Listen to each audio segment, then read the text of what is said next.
Hello and happy new year and good morning, world. Welcome to the Early Morning Sports Talk podcast.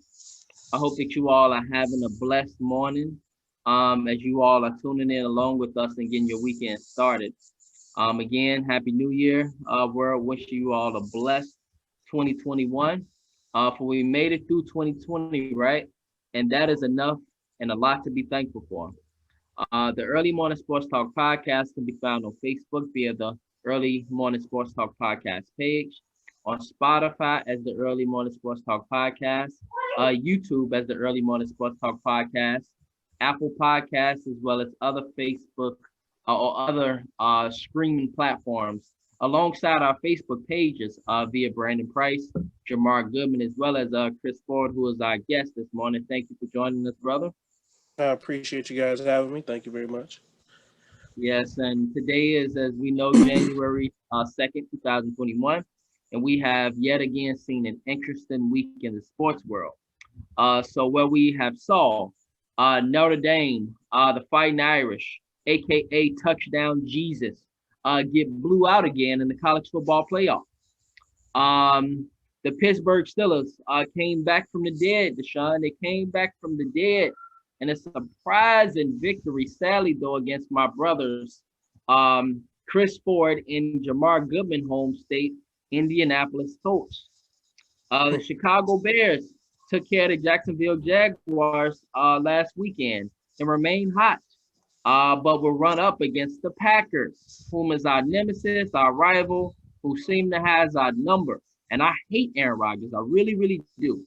But we got to go through these guys in order to clinch a playoff berth into the postseason. If the Bears can win this game, watch out. And the number of surprising wins and losses with playoff berths on the line, creating a ton of drama and what if scenarios for the NFL season finale. And so upon this, we got a lot to cover today, fellas. And so with that being said, introducing my brother from another mother, Mr. Jamar Goodman. Jamar, what's good with you, my brother? How are you? I'm pretty good, man. How you doing in that beautiful sunshine over there? It's pretty good, man. No snow, no rain. Yeah, just a lot of sun and beaches. Enjoy it for all of us while you're over there, man. Hey, yeah, that's the good stuff. Yeah. I'll make sure I hold it down for you, fellas. All right, well, let's get right into it. First things first. I just want to know, fellas, how did you both bring in the new year?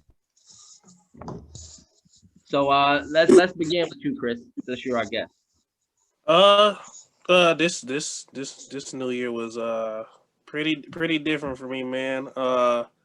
Yeah. My kids were in Florida, so this is the first New Year without my kids. Um, And I lost my wife earlier this year, so this is my first New Year's without my wife as well. So it was a little surreal, but we here in 2021, and I'm healthy. My kids will be back sometime today, and just ready to get the year started. wow, man. I never knew that about you, Chris.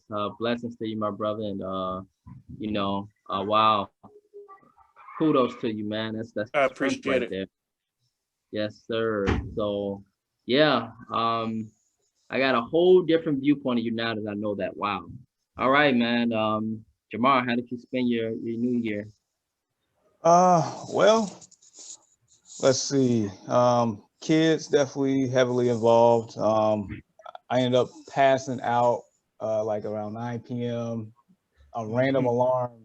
I think one of the kids said at like 11:30. So Right. yeah, we woke up. The little guy, he was asleep, so we just chilled out, played a couple of board games, and went back to sleep. That's about it.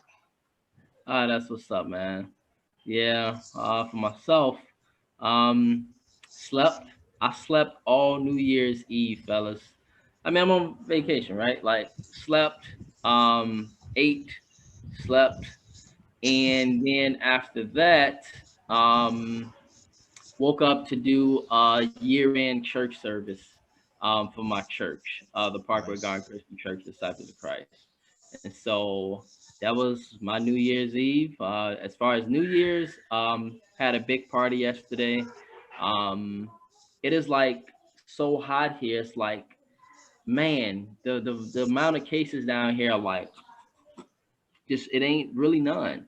I don't know if it's because the folks take care of their bodies, their health, but then additionally, the virus has a really hard time in the hot weather, and so had a really nice party. Had some lobster fellas for you guys and some shrimp and things like that, and ate well. Um, and then after that, got some more sleep. Hey man, that sounds like that's a good time to me. Man, you Yeah, really on man. But vacation. we all have good times in our own ways, right? Absolutely, It ain't what you do, it's how you do it. So, absolutely. with Facts. that being said, fellas, let's get into some sports. And so, let's talk about the Notre Dame Fighting Irish, who I got a bone to pick with this morning, as well as the College Football Playoff Committee. Um, these guys got into the College Football Playoff, and Chris, Jamar, everybody in their mama, everybody in their mama knew exactly what was going to happen. Absolutely. They got whooped, as everybody knew they would. So I'm just curious if the touchdown G's, oh sorry, the Notre Dame Fighting Irish, excuse me, Laura, for stating touchdown Jesus, because they rarely get touchdowns. How did this team get into the college football playoff, and did they even truly deserve to get into the college football playoff? So, Chris, let's begin with you. Man, look, I got no idea here. I don't know what else they got to show you to prove that you need to change something here, man. I Mhm. mean, like you said, everybody in their mama knew Notre Dame was going down. They were going down, no matter how hopeful people were or anything like that, man. It was just exactly what everybody expected. Mhm. Yep. And Alabama even had to pump the brakes on them. I feel like, fellas, they even had like Jamar in the fourth quarter. I felt like Nick Saban was like, run the damn ball. Just run the ball. Let's run the clock out. Like, I don't even want to run up the score, even though I know I could. Like, let me just pump the brakes in and just use Najee Harris and their number four, their senior second string running back, and just run the clock out. Because it really ain't no point here. Um, it was so bad that even Brian Kelly, y'all, he punted at 3 minutes and 35 seconds. Just let's everybody just be quiet here. 3 minutes and 35 seconds left in the game. He punts the ball. Number one, that tells me you know you're losing. Number two, that tells me you quit. Number three, and Book get hurt, you put in another quarterback who's a true freshman, and he gets right in and throw the damn ball to the crowd. Like, and it didn't even nobody in the crowd. Like, it was just abysmal. It was so bad, y'all, that Clemson whooped them the previous week. Now they lost to Ohio State last night, and we got to talk about that shortly. But Clemson whooped them, and then Clemson get whooped, and then of course, if Clemson gets whooped by Ohio State, then of course Alabama's gonna whoop Notre Dame, and it was like duh, and so it was really really political for me. Um, and it's ridiculous. I made the case for A&M last week. I made the case, and I don't feel wrong about that. But I don't know what Jamar has to say here. Maybe Jamar will take up for the Irish. I don't know. We'll see. What you got? What you got, bro? Take up for the Irish. Oh, okay. My Are bad. you kidding me? Man, look. So I tuned in for the first half just to see because we discussed this last week. We knew what was going to happen. We knew, Right. and so the Irish was like, we're gonna get aggressive. We're gonna take this coin toss. We're gonna take the bull by the horns here. We just gonna go, and then they went, didn't go far on the first drive. Alabama comes out, do Alabama things. They first round picks everywhere, just doing first round pick things. Jaden Smith of man's amongst boys, ain't Man, dude. Oh he? man, He's at the next level. It was abysmal. Like he good. Alabama scored on like every possession they touched in that first half, except for like right before halftime. And And so that means they just pump the brakes in the second half, in other words. pretty much, I didn't even tune into the second half. I already knew how it was going to be. I just want to see if Notre Dame going to have any type of hope life here, like see what their game plan was. And of course, they folded under pressure. Alabama's clearly a superior team, clearly. And I guess the only reason why they was in that game because they only had one loss, and it came at the right time for them.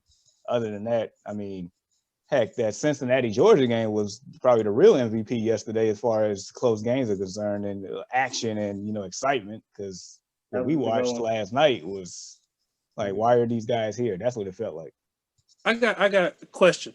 So do y'all think that they do this on purpose? Because they got this playoff, and everybody knows pretty much Notre Dame can't stack up. So they use Notre Dame so they don't have to change what they do, and they can still just put the same teams in every year.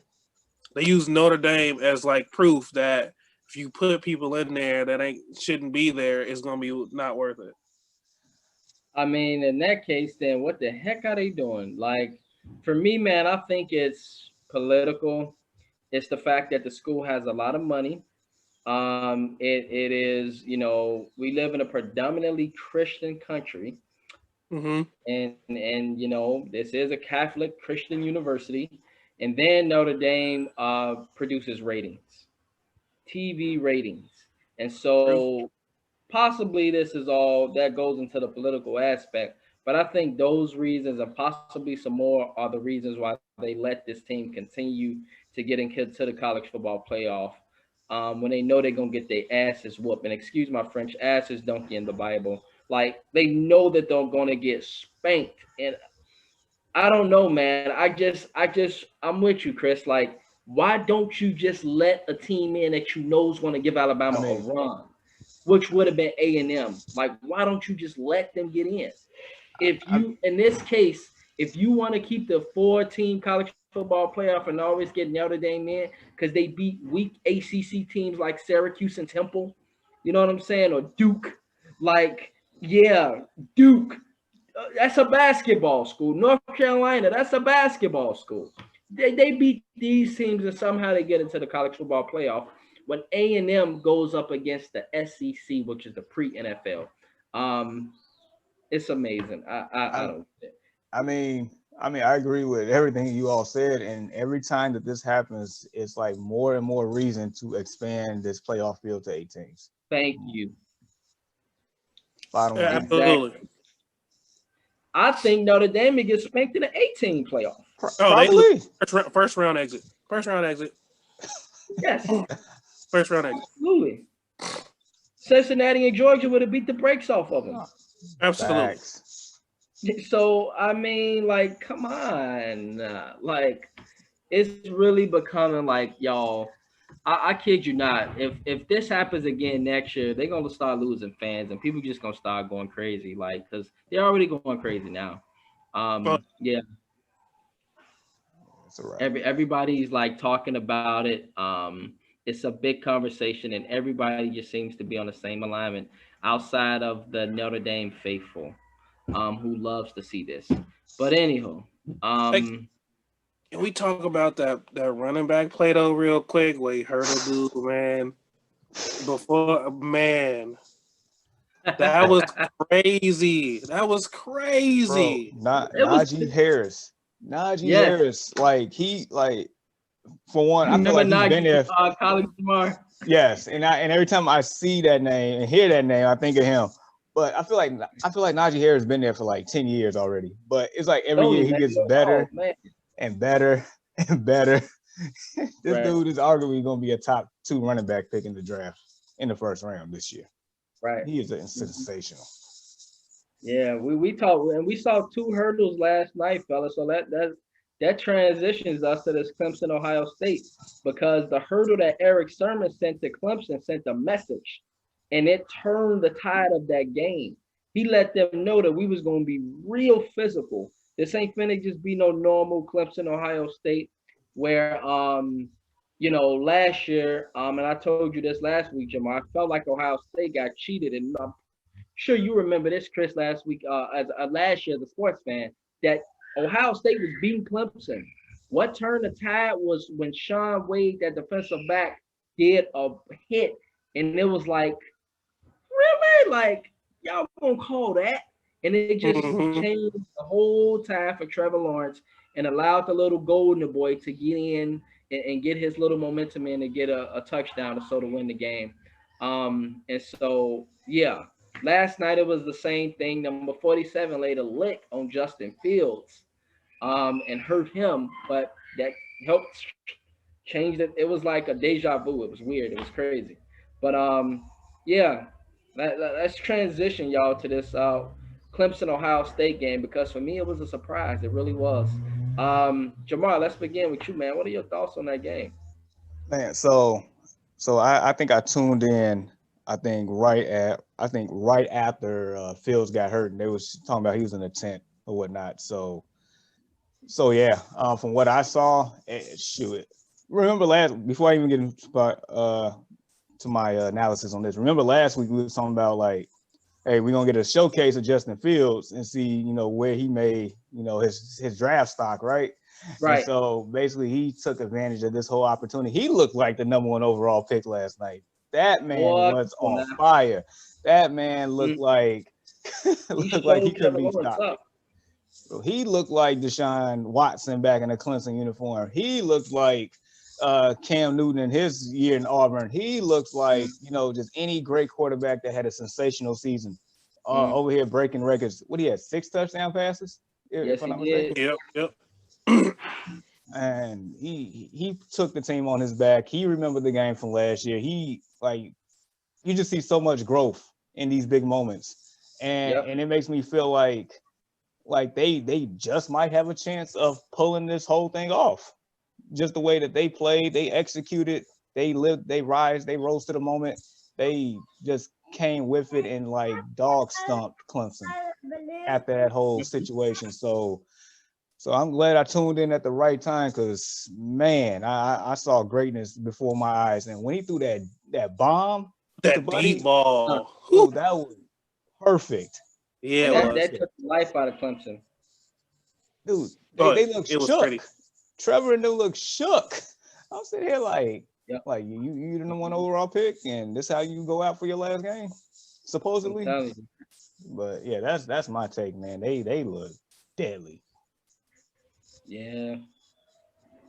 Yeah, Chris, what are your thoughts, man? Like, what you Hey, think? man, it is. I say this often, and I'm a coach. Sometimes when you keep disrespecting people, man, they decide to stand up for themselves. Exactly. The disrespect that Ohio State was getting, they were done with it. You could just tell they were done with it. Okay, Mm, they had the hit on Fields. He got hurt. It gave him a little bit more motivation. He came out wanting to prove something, and they proved exactly what they wanted to. I mean, they yeah. they absolutely ran over Clemson. Absolutely, it was a little shocking. It was a little shocking, but man, they look good. They look really good, man, really good. And his draft stock went through the roof, through I'm the telling roof. you. Bullish, man. I'm talking about like, yeah, he's a hot commodity right now, man. And yeah, Chris, I agree with you, man. Like, it was just so many moments, man, to where Justin Fields, he made me begin to ask the question, y'all, like, will Justin Fields actually be a better quarterback than Trevor Lawrence? Like, all this stuff, and we see it a lot, y'all, where it seems like a lot of those great college quarterbacks, you got a lot of them that turn out to be pretty good NFL quarterbacks, but not great ones. And then you Mm-hmm. got a lot of them that's Ryan Leafs, or even, I don't want to make fun of Tim Tebow, my friend, but You like, you can make fun of Jamarcus Russell. yes, that's another example.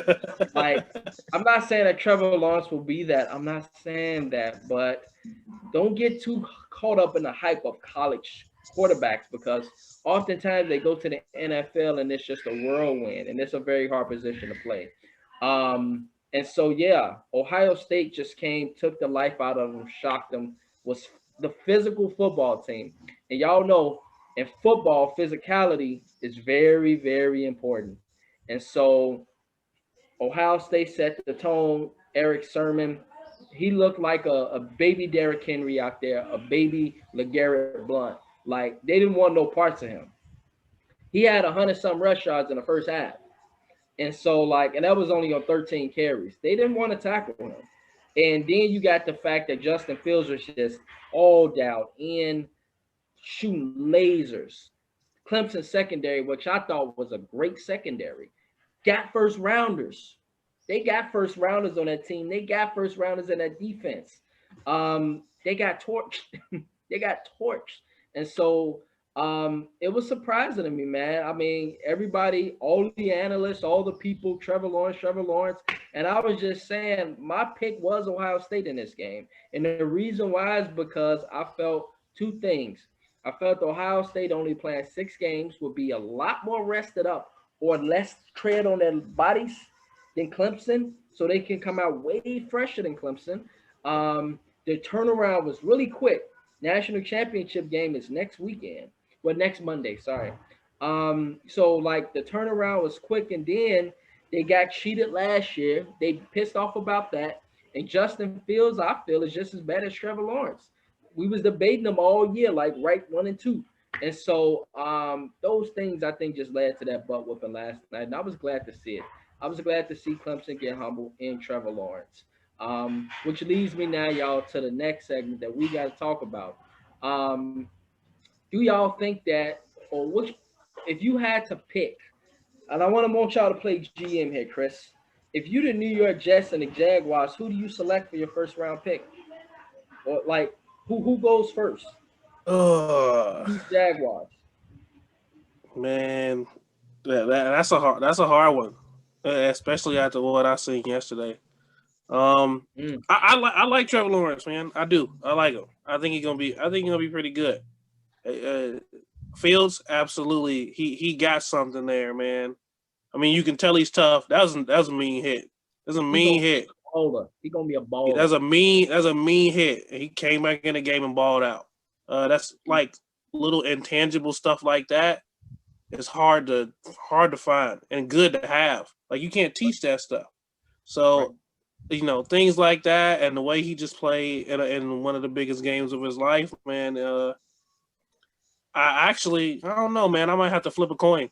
I don't know if I could choose. I might have to flip a coin, pull something out of a hat, something. I don't know, and just hope for the best, man. Because I think both of those guys are going to be really, really, really good. If their organizations do them justice wherever they go, they got a chance to be special. That'll be the most important thing. The organizations have to finally do them justice. You hit my point. You hit the point that I was going to make. It all depends on how the organization is structured, what their coaches like, if they're going to set them up for success. Like you can put any great quarterback anywhere you want, but if the structure isn't there, the organization isn't right, if everybody's not on the same page, you're going to fail. We've seen it time and time again.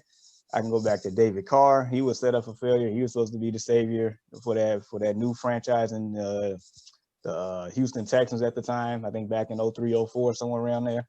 Mm-hmm. Yep. I can go back. Well, I'm not going to mention Jamarcus Russell. That's a whole nother situation. But there's definitely been Sam Darnold right now. Look at him. Absolutely. I'm not ruling him out just yet. The jury's still out on him because the organization just been abysmal. I can't grade him right now because of what Adam Gase. I can't do that. And so he was so high doing his introduction meeting. I'm sorry. I was just talking about Adam Gase and how high he looked. You just knew from that moment. Yeah. Because he knew he was in a bad situation when he took that job. That's why he was snorting cocaine before that press conference. Anyway. Gotcha. But But yeah, it all depends, man. Because as of right now, Lawrence probably still gonna win. I mean, since the mayor was so happy about the Jets winning a couple of games that they tanking for Trevor. So I mean, the Jets got a decision here. I don't know the rest of the draft order here, but it all depends, man. Like the GM, it comes from the GM. Well, it comes from the owner to the president to the GM to the coach. Like the whole mantra. It all depends. Right. And then, right, additionally, fellas, it depends on the combines, camps, things like that. Who's more impressive in the combine, and things like that. A lot of people underestimate the running ability of Trevor Lawrence, just like a lot of people underestimate the throwing ability of Justin Fields.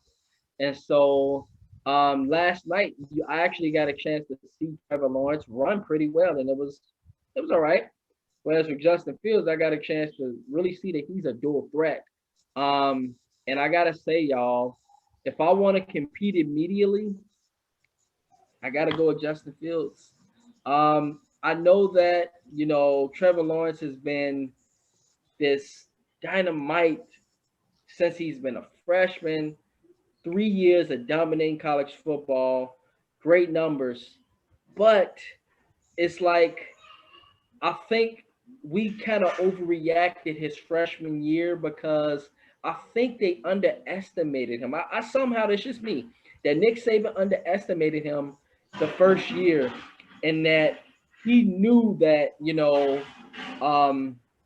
I don't know, maybe it was the greatness of LSU last year. They had one of the best teams I've ever seen in college football last year.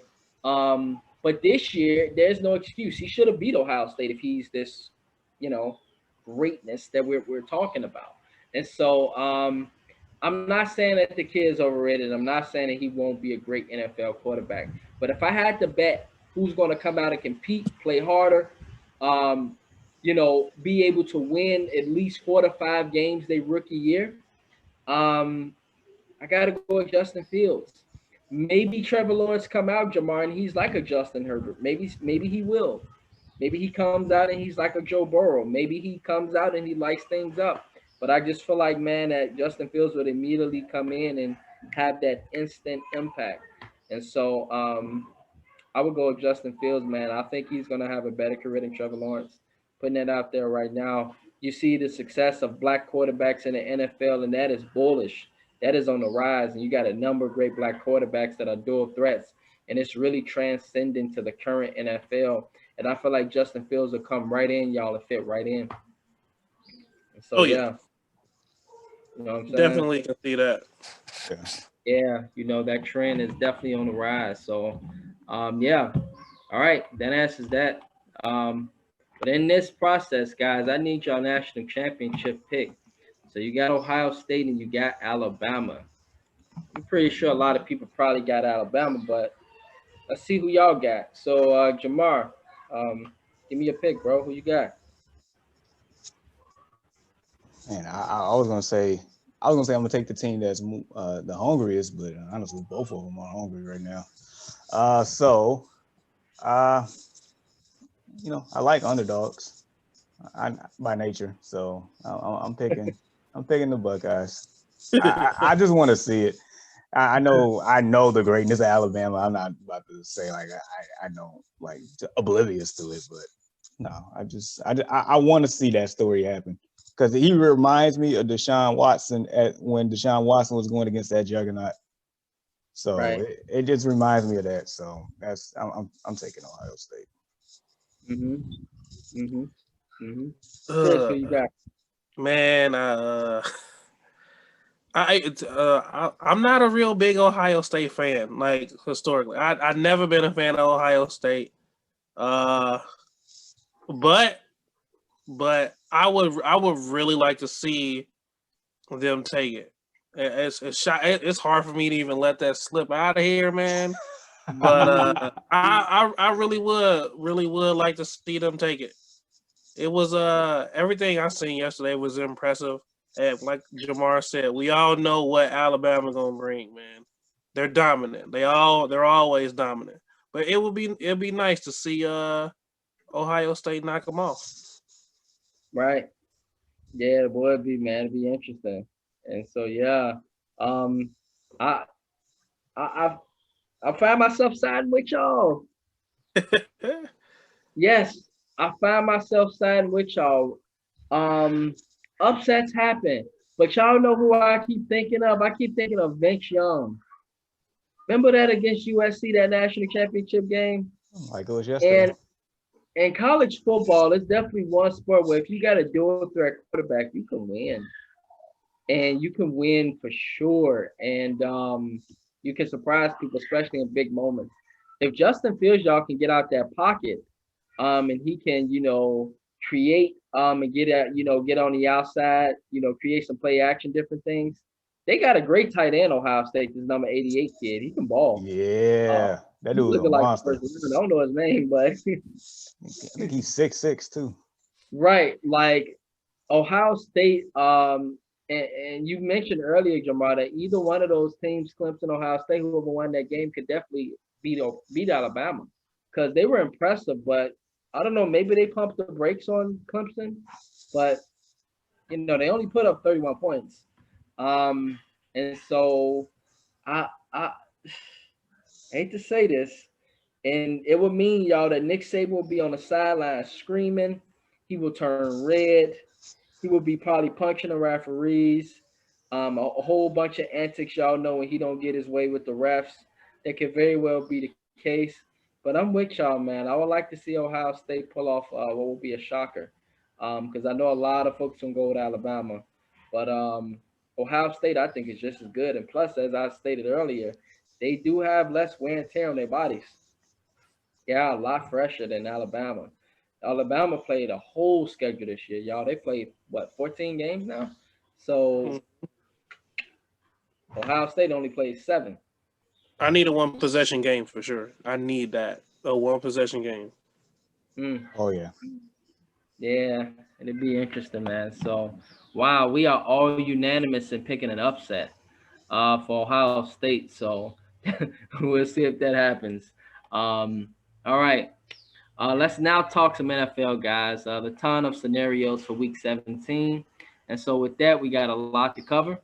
Um, I first need, fellas, and Jamar, you predicted this months ago that the AFC South would come down to the last week, and here we are.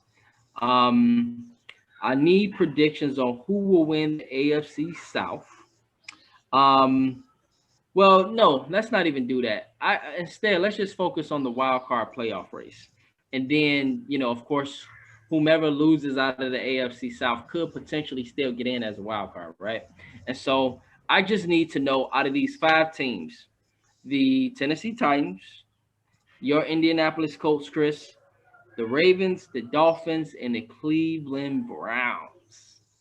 Which team, y'all, will be left out of the playoff race come Sunday afternoon? Go ahead, Chris. It will be Man. dramatic. Oh, it'll be a lot of drama if one of these teams don't make it. I'll talk about it later.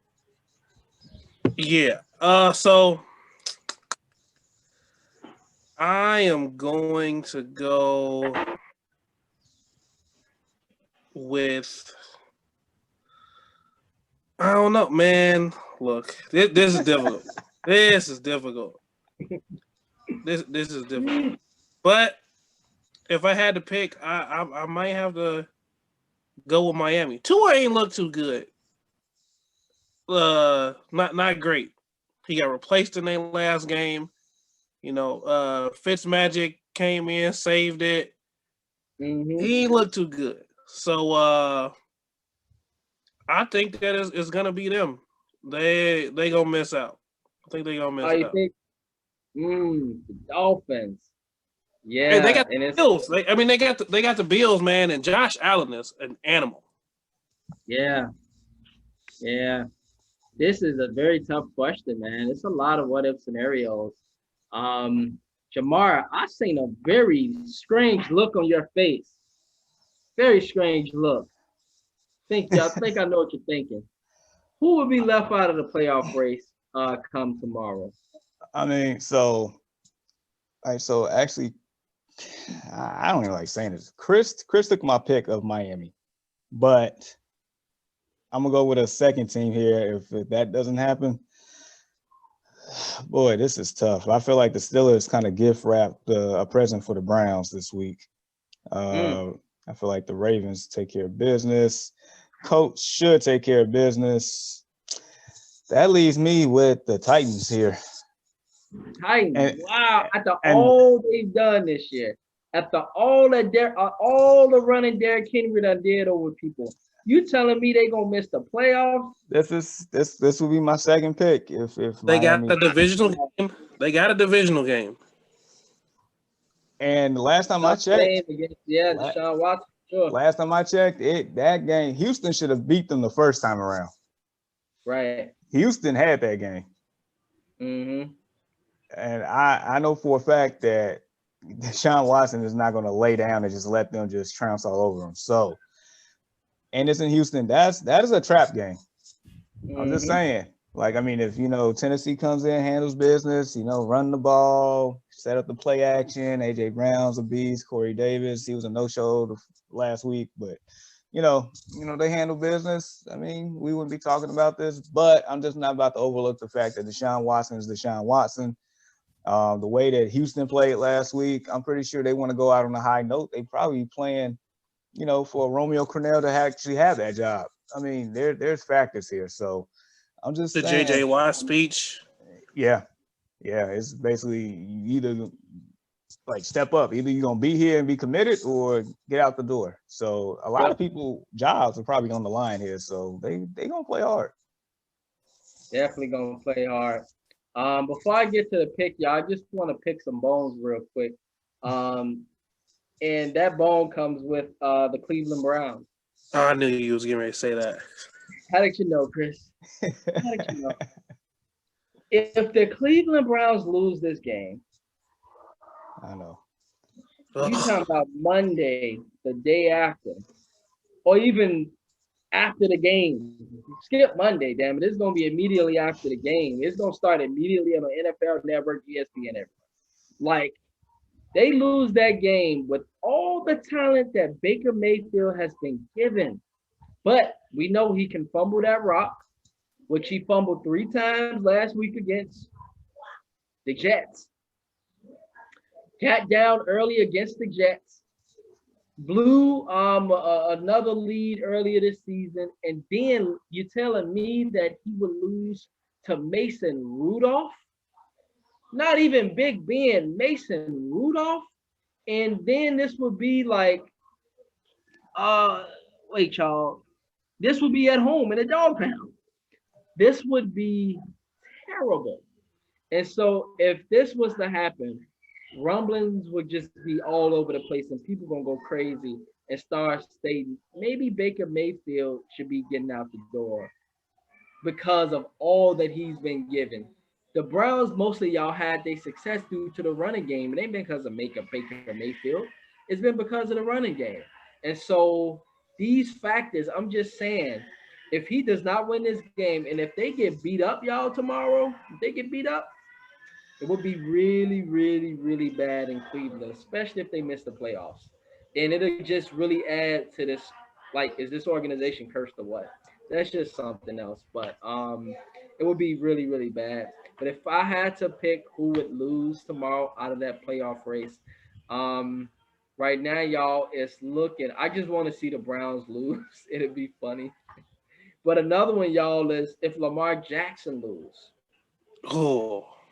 If Lamar Jackson lose, y'all, and he go from MVP, first round bye, and then you get the monkey of him having the playoff games the first 2 years, losing to the Chargers and losing to the Titans, and then you don't make the playoffs this year, what would it be, the rumblings? I mean, I'm not saying that they're going to make any changes, I don't think, in Baltimore. No. I don't think Lamar Jackson's going anywhere. They won't let him go. But like, target would be on his back, though. Yeah, I think folks would be upset, and put a little target on his back, like, how big would that target be, though, Jamar? Because Lamar Jackson is pretty damn good. It's And mad. he has been they do got a terrible kicker that lost them a couple games. The They target could on his back easily, is already pretty good. I think it'll be even. It'll be massive. If they lose. It'd be bigger than Baker Mayfield's. but And that's why for a though? number Is of that, reasons. is that because he's a black quarterback? Like I I believe don't so. get it I believe Yeah, that's a part of it. absolutely. because he's good. That boy is But cold. Like I'm telling you but yeah, right now, if Baker lose, he ain't going nowhere.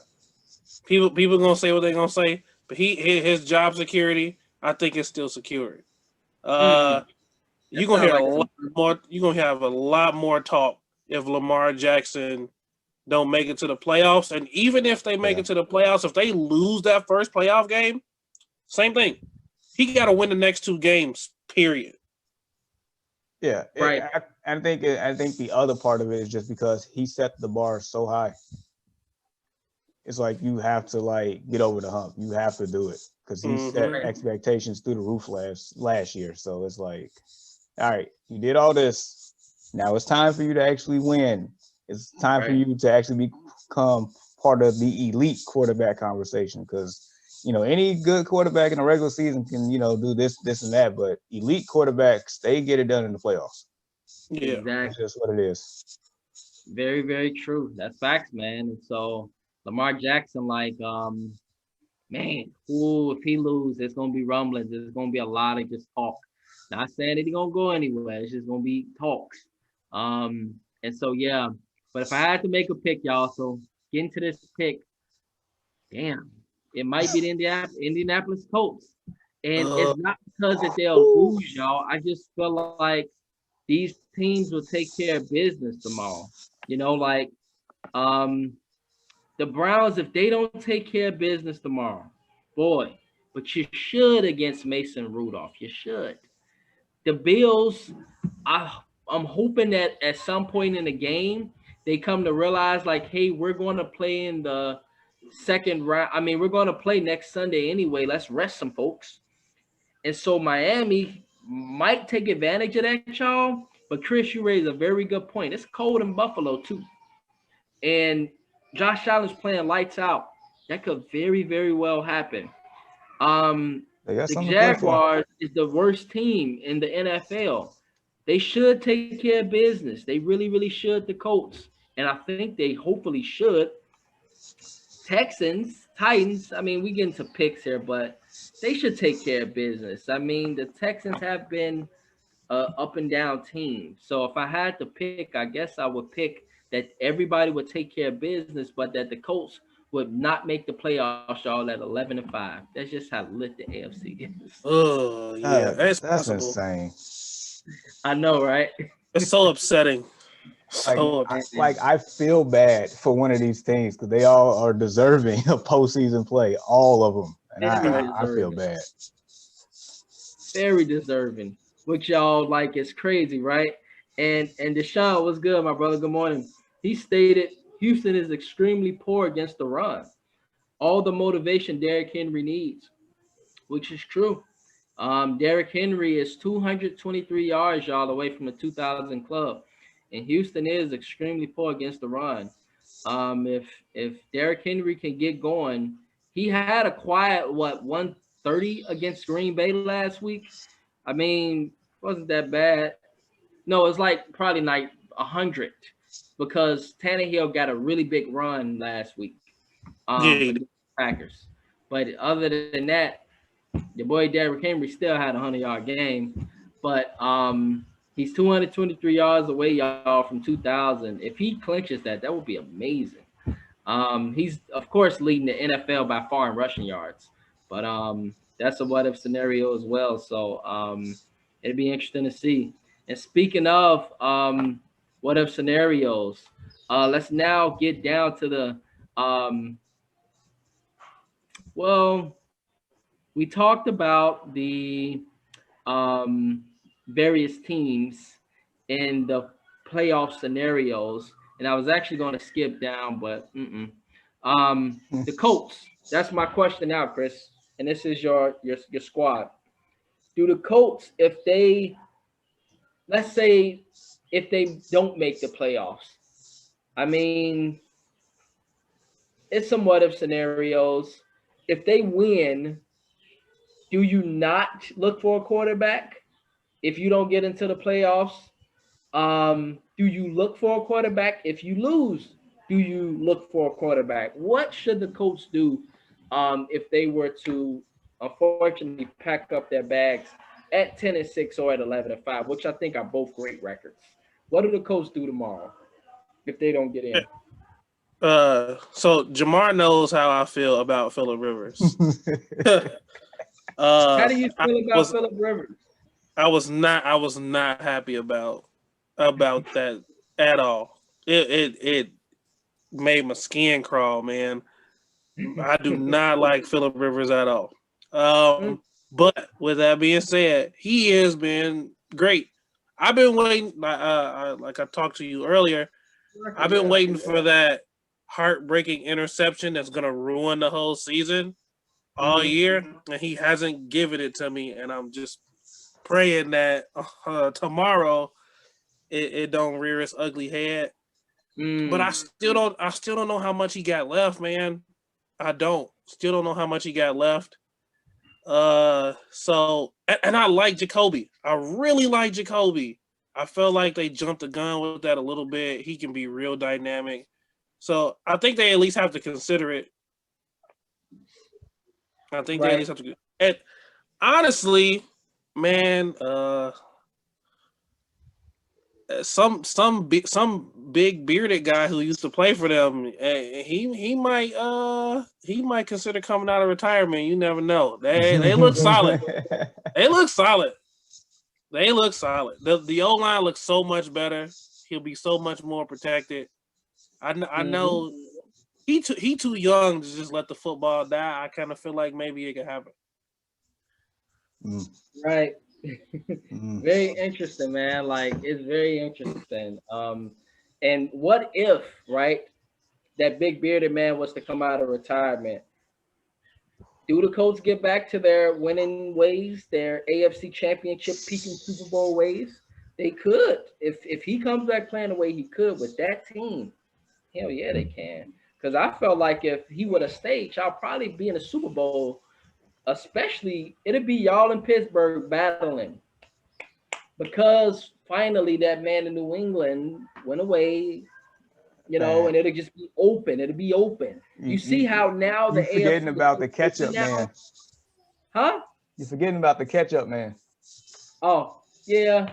But like the AFC, y'all, is so open now because, Tom Brady, he's no longer in New England. It's open now. And that could have very well been possible. I don't think Jacoby Brissett was the answer because last year, what y'all went 8-8 with Yeah, he got hurt though. He got hurt. We were on fire. Then he got hurt, and that's when everything started to go downhill. It took him a little while to get back to playing good football. So that 8-8 season for me, it was but I like him, man. I like the things that he do. He a dual threat. He's huge. He's a big dude. He's a real big. He play hard too. Yeah, he does. He played very hard, and that's they forced Andrew Luck's hand though, man. He had no. I feel like he had no choice but to get out of that some type of way. His life was definitely in danger. He had to get out of there. Yeah. Up and best of luck in his continued retirement and healing. Maybe he will come back. If we do it, it'd be great for the NFL for sure. But yeah, the Colts, man. I think y'all they should give Phillip another chance, right? Like, if you go 11-5, it shouldn't be no question. I don't care if you don't make the playoffs. 10-6 is pretty damn good too. Like, that's pretty good in the NFL. It's hard to win football games, and so absolutely. I think, man, yeah, it'll be sad to see somebody get axed, but somebody will have to get axed from the AFC playoff picture. Guess life in the NFC is really easy, or it's a lot easier, right? Especially with us being Bears fans, and we're excited, and we're 8-7. So yeah.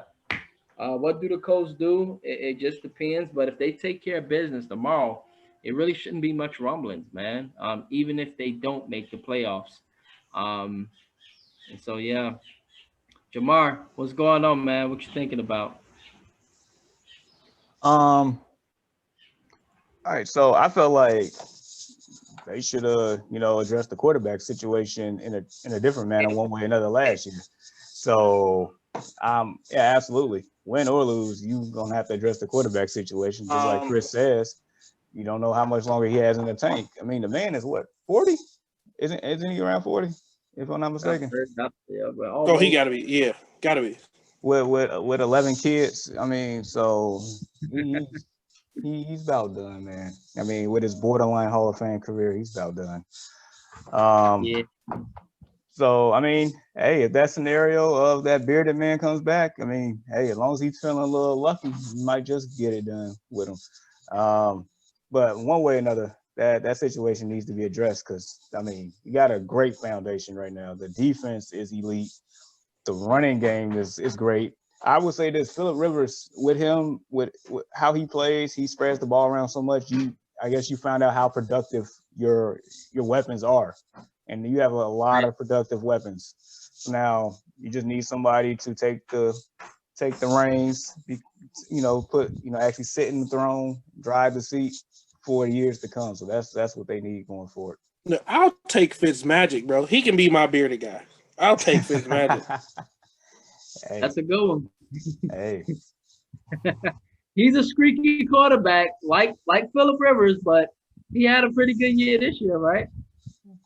Oh yeah. He's had a good football career, I should say. A good football career, man. I think he deserves a shot somewhere. Yeah, that's true.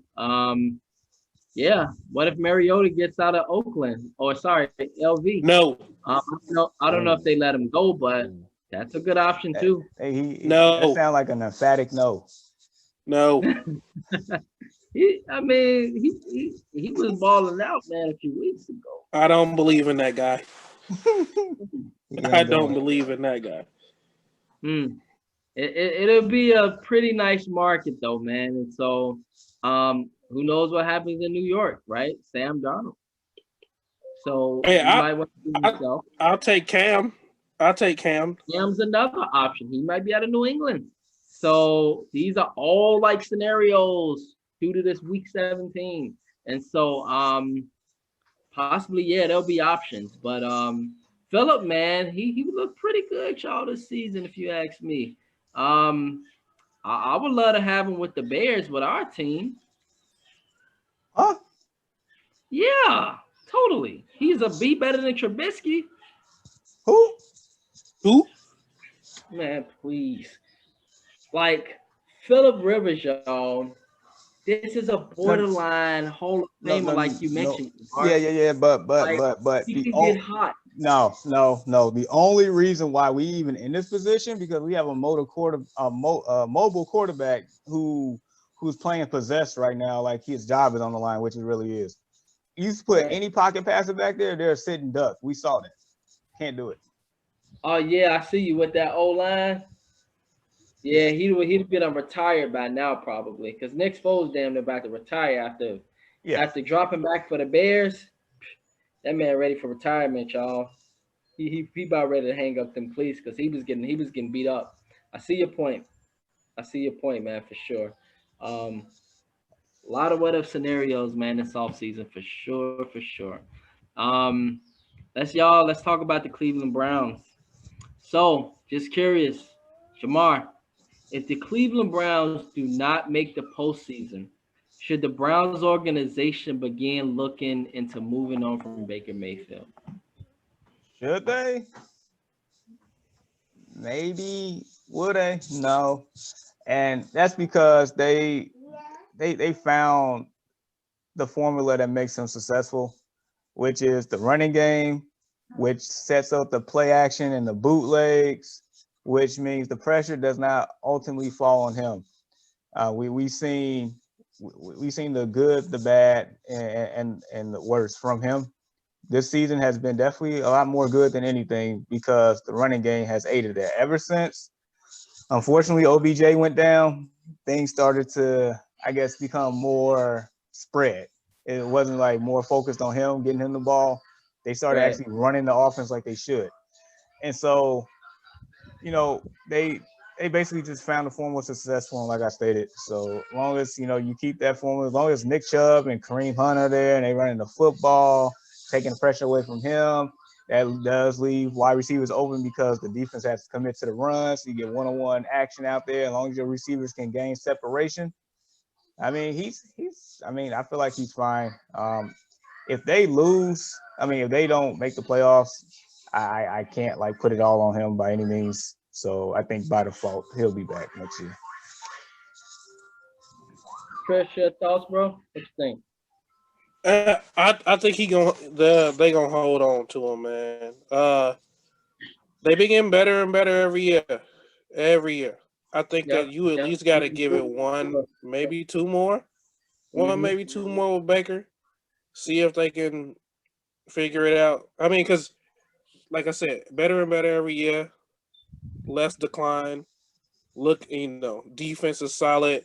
Odell Beckham was not there.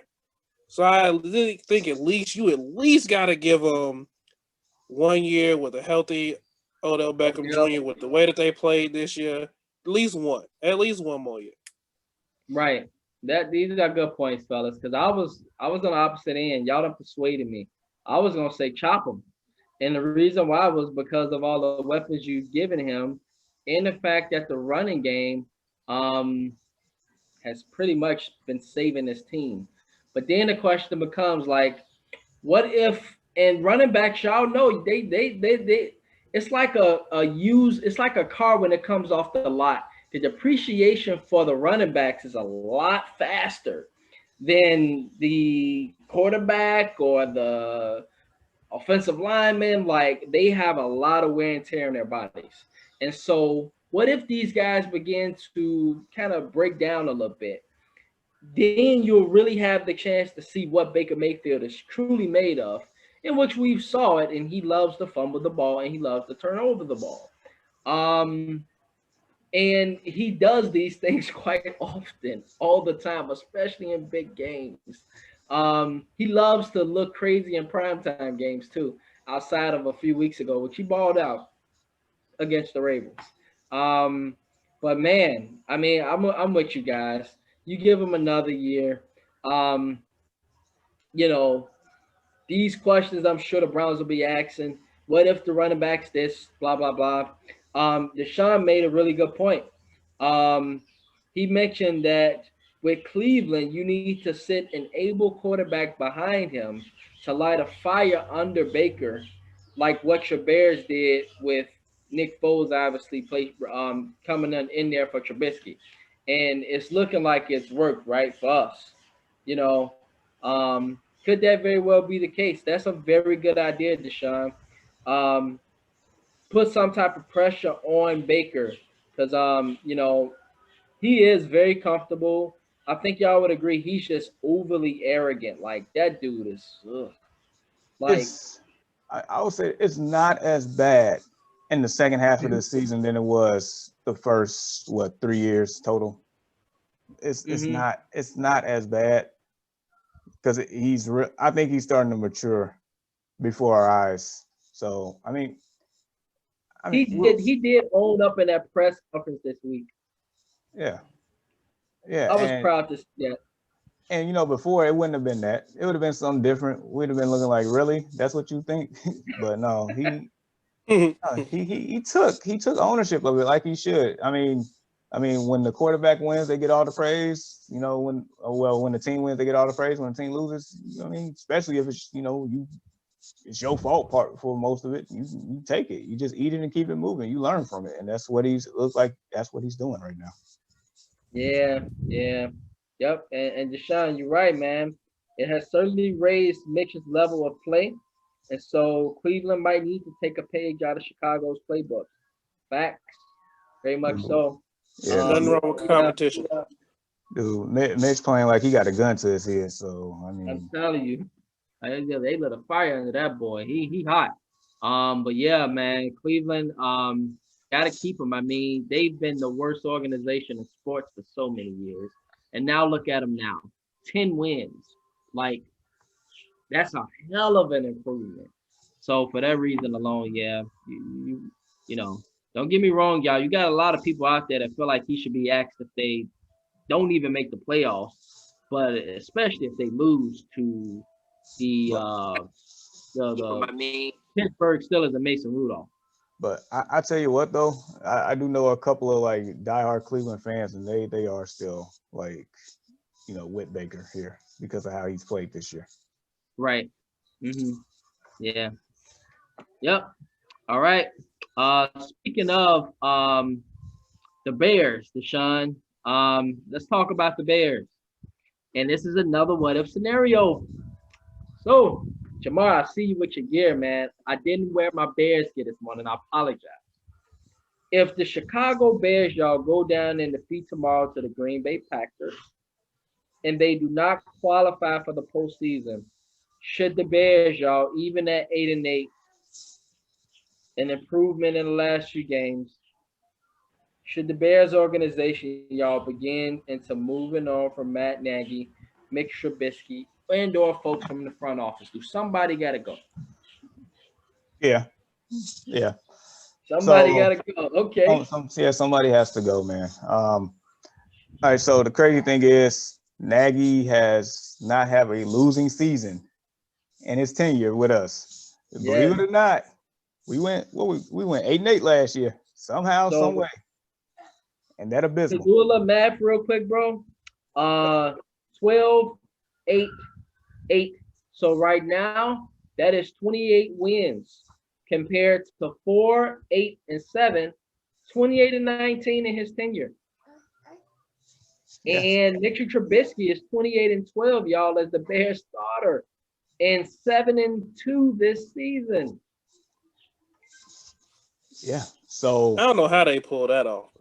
That's a will. That's a sure will by the players on that one. I that's what I feel.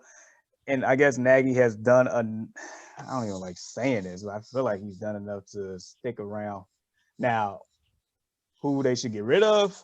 People probably above him, between Ted Phillips, Ryan Pace, or both. Like, I feel like those guys that's really behind the scenes right now, like they should go, because like we would be in a lot better position if our offensive line was probably in a better position with players.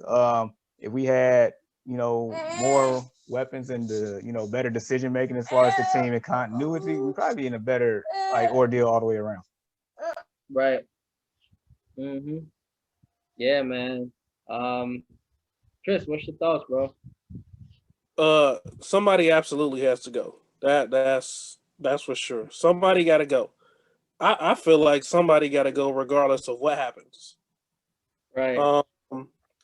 So with Matt Nagy, if he continues to allow somebody else to call the plays, then I think that you can hold on to him. He got a little something. You let somebody else call the offensive plays, let him stick around. Mitchell. Yeah, Bill later. Mitchell, not a fan, really, but I feel like because of the way he's played lately, you kind of got to give it another look. Maybe you woke him up. I'm a North Carolina guy.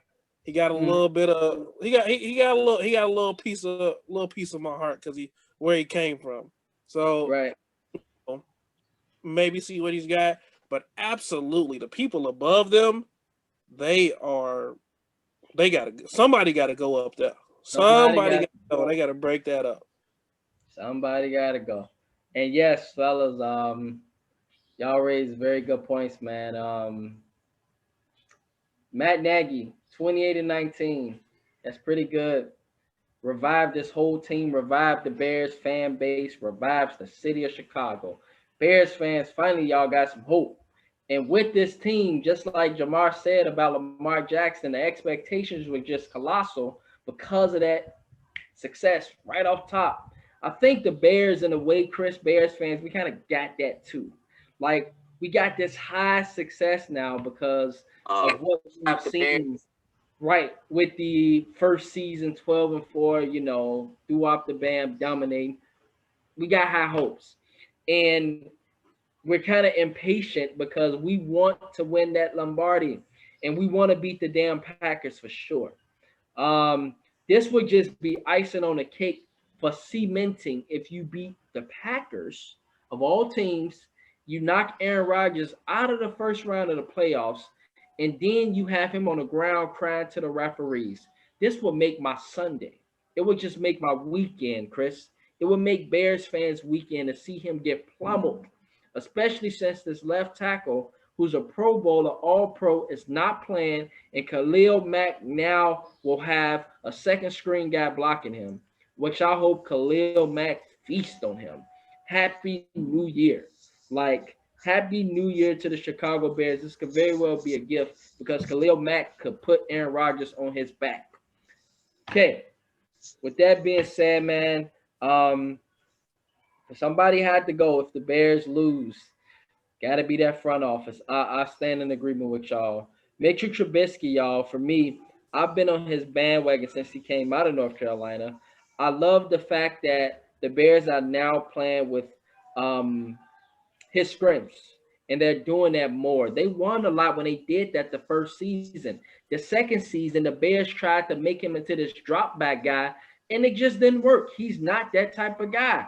And you still went 8-8.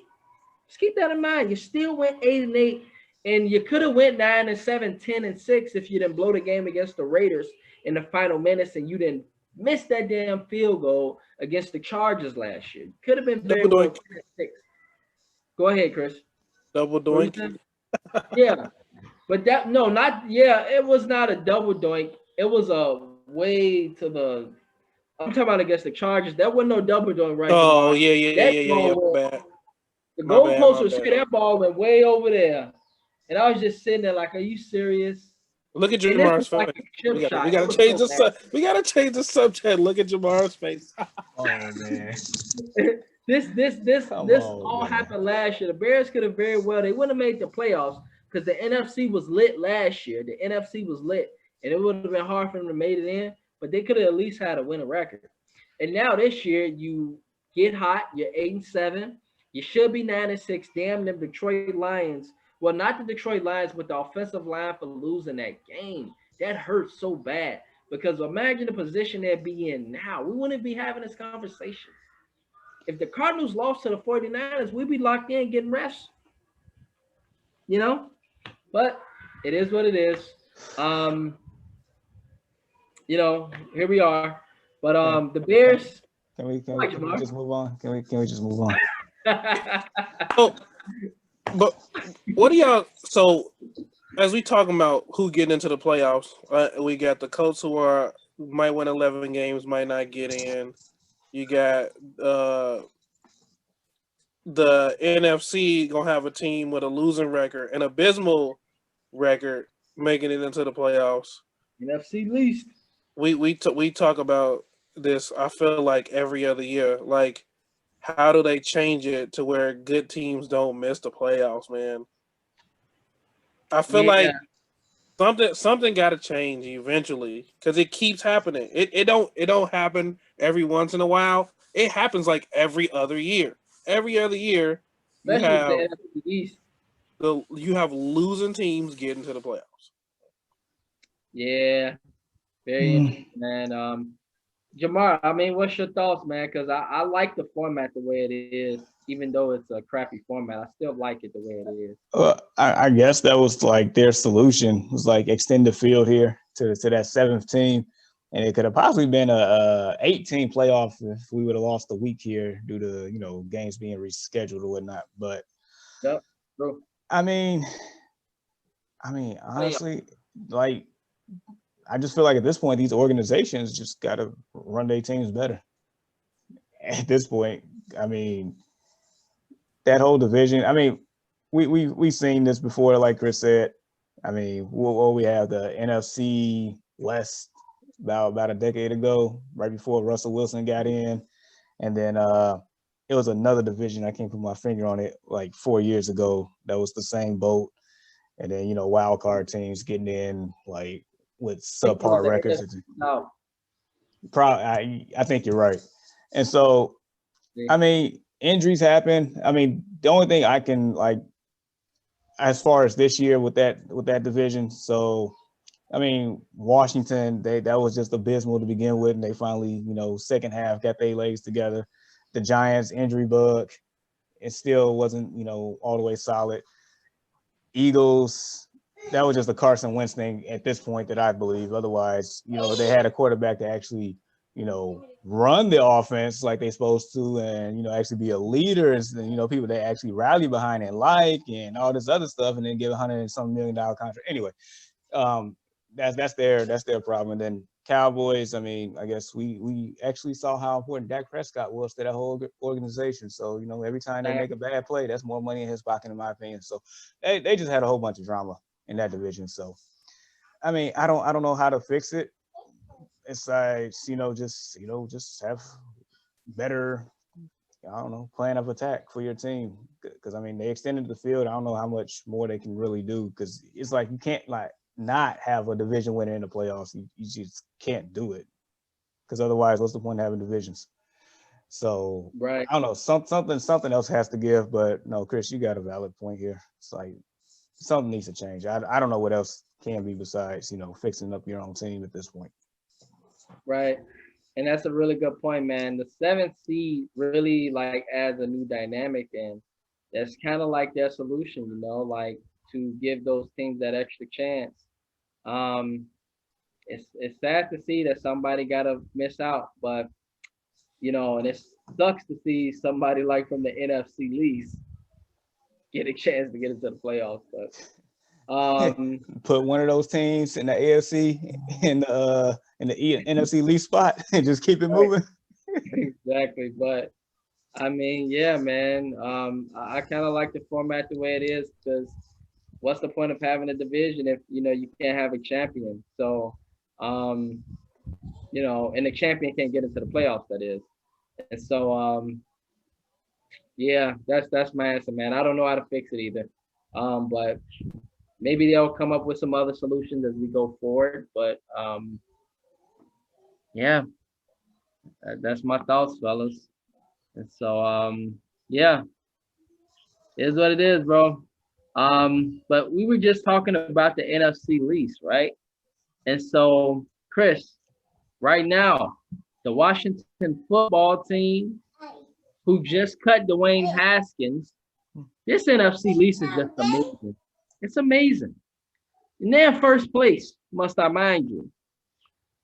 Cut Dwayne Haskins because he was at the strip club eating some chicken wings, took off his mask with the strippers, and ended up getting cut after his football field acumen and him just on the field has been it's been abysmal.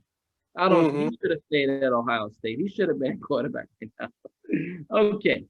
The Cowboys, whom are getting a little hot right now, and the Giants right now, not. But they are all still in the running for this division. And so, I need some guru predictions here. Chris, and I'll give you my prediction as well. Who comes out of here with this NFC least crown between the Washington football team, the Cowboys, and the Giants? And just to give you a quick run through, bro, the Washington football team is at the Eagles tomorrow, and the Cowboys are at the Giants. Oh,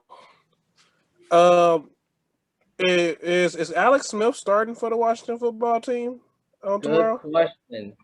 He's questionable, but it is likely that he will start. I gotta go with them. And Alex Smith, I trust. Their defense is really good. Yeah. I like their defense. Very good. Their defense is nice. Yeah. The Cowboys are the Cowboys. They gonna cowboy every year. They gonna find a way to cowboy every year. The Giants, I just don't think they got it. But the Washington football team, man, they have some substance. Their defense is really good. I love Alex Smith, man.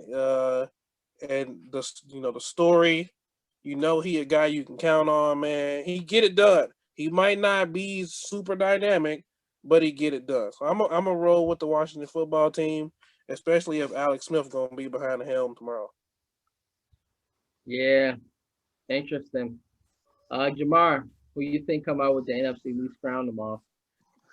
Man, And just as a run through, bro, the Washington football team, they go up to Philly tomorrow, and the Cowboys up in New Jersey tomorrow. man. All right, so Cowboys have been hot lately, y'all. this is crazy. I'm stumped. Yeah, man, I'm predicting losses tomorrow. The division winner gonna be 6-10. Watch. Yeah, and I was saying like that. I was saying earlier, like weeks ago, like 7 wins will get it done, but it might not. Might not. I'm thinking Washington actually loses tomorrow. I'm taking dude, Jalen Hurts. Have y'all seen that boy? He been balling out. Yeah, yes. I'm taking taking the Giants. I'm taking the Giants. The Giants. Yeah, because So if the football team lose, the Giants, and they beat the Cowboys, which the Giants are at home, this will literally mean in this case that Colt McCoy, right? Colt McCoy of all people would lead the Giants to the division championship, which would just be like amazing. Like it would be like, really? Right. Hey man, Colt's my boy, man. I like Colt. Yeah, he's old now though, man. I mean, yeah, he is. He is a little older, but yeah, man. I like Colt. Yeah, he's all right. We go back up. And so Jamar went with the Giants, and he just left it at that. That's understood. I'm gonna have to go with the boys, y'all. I think that, and I've been saying this team got a lot of weapons all year. I think that Andy Dalton has found his mojo with this team finally. He's finally got that connection with the offense, and they are weaponed up. I mean, this team ain't like just without weapons. You got Ezekiel Elliott, you got CeeDee Lamb, you got Dwayne Gallup, you got Amari Cooper, who's one of the best receivers in football. And you got a nice backup running back. Those weapons alone, I feel like can win the NFC least just because it's the NFC least, Chris. Yeah. So these weapons alone, I feel could actually win the NFC least. I think Washington just got too much drama going on right now. Alex Smith, I trust him. He has been one of the most consistent quarterbacks in NFL history. Chris, he is a pure winner. He wins a lot wherever he goes, and he makes the playoffs wherever he goes. It would be a scary team if they were to get in. Even at 6-10, I don't care just because of the defense and because of that front seven and that front four, which is one of the best in the NFL already. Just imagine what they're going to be, Chris, years from now. Right. Like this team will definitely have a bright future. I just feel like somehow, some way, Jalen Hurts will spoil that party. I think he's going to come in because he obviously has a lot to play for too, because you got Carson Wentz, who's pissed off that he's benched, even though he deserved to be benched. But Jalen Hurts, I think, want to put an end to that era. and he wants to solidify himself in Philly. Y'all know what I'm saying? He I wants to feel you. solidify himself in Philly going forward. So he got a lot to play for tomorrow. And they at home too. And the football team hasn't been good on the road outside of beating Pittsburgh. And so, like, I gotta go with the boys, y'all. I feel like the boys will somehow, some way come out with this division tomorrow. And as crazy as it sounds, host a playoff game. And so we all got different teams today. That's just how bad the NFC least is. True. Flipping a It's coin, amazing. man. I got the Cowboys, Jamar got the Giants, and Chris got the football team, which makes sense. And so we shall see what happens with this crazy division, man. Gotta love it. You absolutely gotta love it.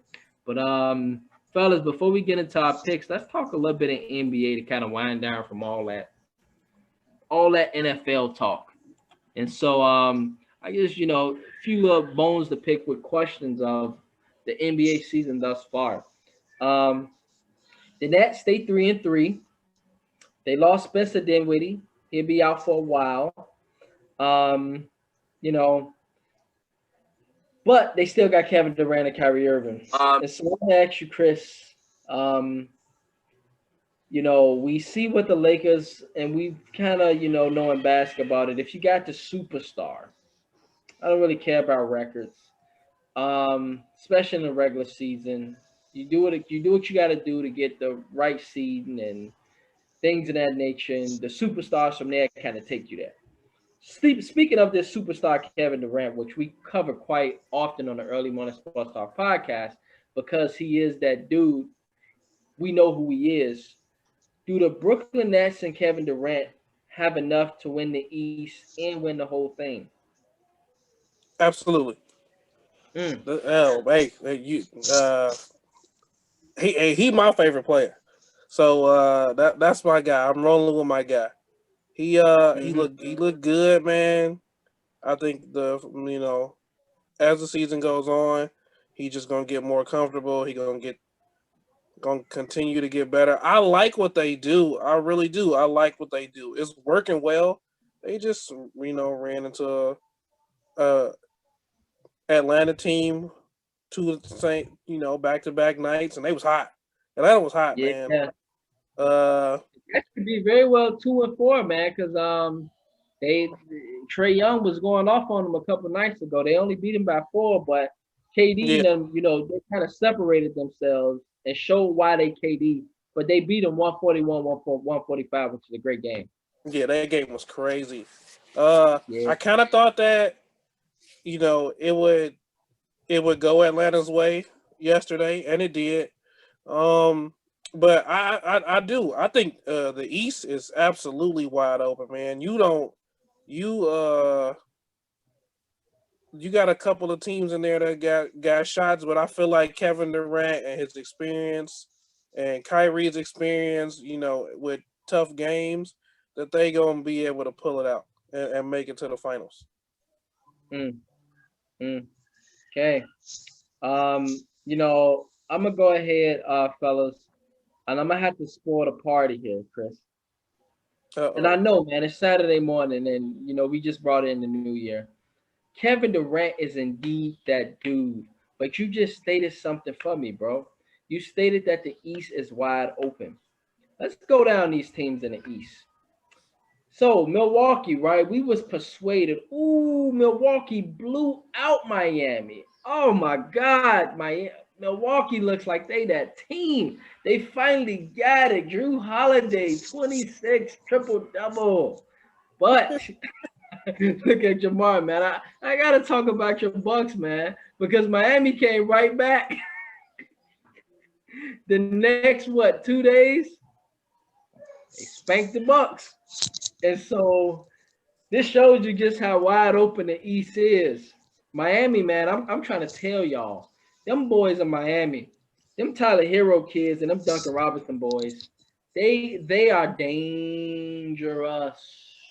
And so Stephen A. Smith and all these folks keep just Kevin Durant, Kevin Durant, Kevin Durant. Hold up, pump the brakes. Like you said, Chris, the East is wide open. Milwaukee is there with Drew Holiday. They defend like hell, Milwaukee. They've always defended. But now I see that they really defend. They will be tough to beat with if Drew Holiday's. If he's healthy, oh man, it's gonna be rough. They are deep as hell, Milwaukee. Deep. They will weigh you down. They just weigh you down. And it's hard to beat them. Milwaukee, Miami, Brooklyn. We know about Brooklyn already. Have y'all seen these Atlanta Hawks? I don't know if y'all saw them, but They impressed. they can put up buckets, a whole lot of buckets. You still got Toronto, who will get into form as the season come along and get better. You still got Boston, who's playing without Kemba Walker, and he's going to get healthier, y'all. You got Philly now with I think they got the best record in the East outside of Atlanta. Philadelphia with the Sixers. Have y'all seen a roster? Joel Embiid, Ben Simmons, Dwight Howard shooting 3-pointers. You got Danny Green. You got a bunch of nice season vets. Tobias Harris. That's on that team. Philadelphia, legit. Okay. You still got Orlando. Pacers. The Pacers. Thank you. The Pacers. That's 9 teams right there. I don't think the East will just be a walkthrough for the Nets. It's going to be a damn gauntlet. And I'm interested. We said the AFC playoffs is lit. We put it out here now. I'm putting it out here now. The East playoffs will be lit. It will be more lit than the West this year because of the wide openness. And so although KD could very well come out because he's arguably the best player in the world and just that dude, I was talking to somebody yesterday, y'all, and they are from France and Paris and stuff. And he was saying how overseas, y'all, they don't even view LeBron as the best. They view Kevin Durant. This is what he was saying. And the reason why is because you can't stop him. There's no physical way you can stop him. You can see how the Celtics was pissed off last week because they were trying to stop him, but there was just no way they could. There was no physical way they could stop him, Chris. And so you take all these things into account, man. Like the East is just wide open. I just want to make that point. And so, for sure. Go ahead, Chris. No, for sure. East is definitely wide open. I'm just gonna lean towards the experience, man.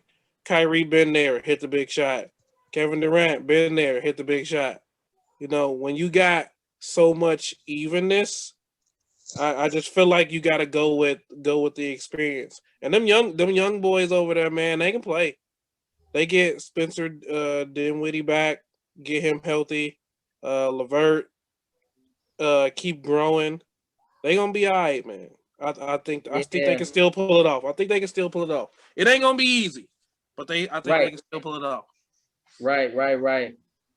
And you know, I gotta see more from the Nets. My heart's there with the Nets, it is, but it just depends, man. If they ain't really smacking through the regular season, I don't know. We'll see. But we got to see how they look towards going into the playoffs for sure. Jamar, you got any thoughts on that, bro? Just Yeah. do you think the Nets gonna run away with that thing? Like, how they looking with KD? All right. So before Spencer Dinwiddie got injured, yeah, they could have got it done. I feel like they could have got it all the way done because just like Chris stated, like them other guys on that team, they're hungry. You saw evidence of that for the past couple of years, not just one, but two. Right. When you got LeVert and Harris and Allen and Dinwiddie when he was there, like they play, they ball. Like you can catch these guys in open rec and they hooping just as hard and ferocious as they are in the league. That's how they are. They want it. And so Dinwiddie, that was a huge loss. He's not coming back this year. He's done. That hurts. So unless they find a way to replace him somehow, some way, or some type of capacity, it's gonna make it more difficult. Like you all stated, the East is wide open. I mean, Philly, Indiana, Orlando, and Atlanta, all of them are 4-1 on top of the East. And somehow Cleveland is sitting 3-2. I don't expect that to last much longer. And you saying Toronto will round back into form? Honestly, I don't see it. I don't see it at all. They probably gonna miss the playoffs entirely. That's just my opinion. And we can discuss that another What's day. their record right now? They're 1-3. I don't Okay. think they have enough anymore. They lost their front court. They're done, in my opinion. But yeah, right now, as it currently states, they can win. They could still probably win the East. I don't think they can win it all. But it all depends on what they're going to do to try to replace Dinwiddie, because he was a combo guard that can run the offense, that can get you a bucket, that can actually play some defense, and was a big body at 6'6". So it's kind of hard to replace somebody like that. I know it might take a village to do so, but you're going to have to actually bring in some personnel, somebody in free agency, somebody off the waiver list, you know how they the buyout market, stuff like that. right. So this team is not complete. This team, it's still like a realm of possibility of getting it all the way done, but they're going to have to make a move to get it done in my eyes. Jamal Crawford. Hey, That's always the buckets. Hey, that is instant. And he's a vet. He knows. Crossovers, baby. That's always good buckets for sure. Yeah, man. So, just wanted to raise that question, Chris. I thought it was interesting.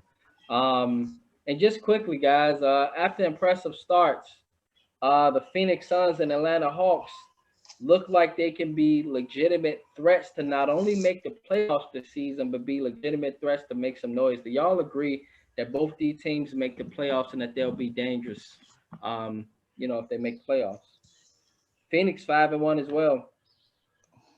All right, so my opinion on that, Phoenix probably has a better chance of making more noise than Atlanta. And I know Atlanta has the firepower or whatnot, and I stated both these teams would probably be playoff bound. But Atlanta doesn't have Chris Paul. Right. Chris Paul, the playoffs, when he's basically been everywhere except for the finals. Right. He's a vet. He shows up in big moments. He'll calm them down. He has made series competitive when it shouldn't have been competitive at all. I have witnessed that in his career. And when you have an assassin, a quote unquote gunslinger, a shooting guard, a freak of nature that can get you 40 on any given night consistently, just waiting in the wings in the playoff series. Because as we know, star power gets it done when you get in the playoffs, and they have it. They do have star power in their backcourt. If A ever develops and becomes the all-star that they drafted him to be, I mean, that's another presence that you got to worry about. And then if the role players grow up, as long as they continue to build and improve, that team can actually somebody gonna get their feelings hurt in the first round of those playoffs if they run across them at the right time. So I feel like Phoenix has a chance to definitely do that. Yeah, man. Yeah. I agree. I agree. I'm gonna leave it at that. Chris, you got anything for that, man? What you think about these squads? I feel like Phoenix. Chris Paul, man, he just get it done, and you can tell he just like mentoring young guys. See what he did for my Oklahoma City Thunder last year, man. They wasn't supposed to be nothing, and he made them into a squad that you had to think about. That was amazing. Hey, Devin Booker is a walking bucket. I think Ayton will just get better as him and Chris Paul start to mesh. And I mean, Atlanta's good. They don't play no defense at all, really, like ever. They just try to outshoot you. And in the past we've seen what that does. Eventually, you don't make shots and then you lose. Right. You gotta play some type of defense. Chris Paul gonna preach both sides of the ball. And like I said, man, just the experience, he get it done. He know how to get the best out of the people around him. So Phoenix is definitely, I think, keep trending up. They not gonna win it all, I don't think, but they definitely trending up in the right direction. Right. Yep, and that was just the thing. We see these squads who have not been good organizations for the last 5-6 years. Phoenix even longer. Trend finally in the right direction, and it's just exciting to see. What a turnaround for both of these organizations. Power free agency in the NBA is amazing. And, now these teams looking like they can be legit threats in their conferences, which is just fun to see. And they're both fun to watch, by the way. If you guys get a chance, watch them on TV. You'll see a lot of points scored. And so, yes, just want to talk about a little bit of NBA before we get into the NFL, fellas.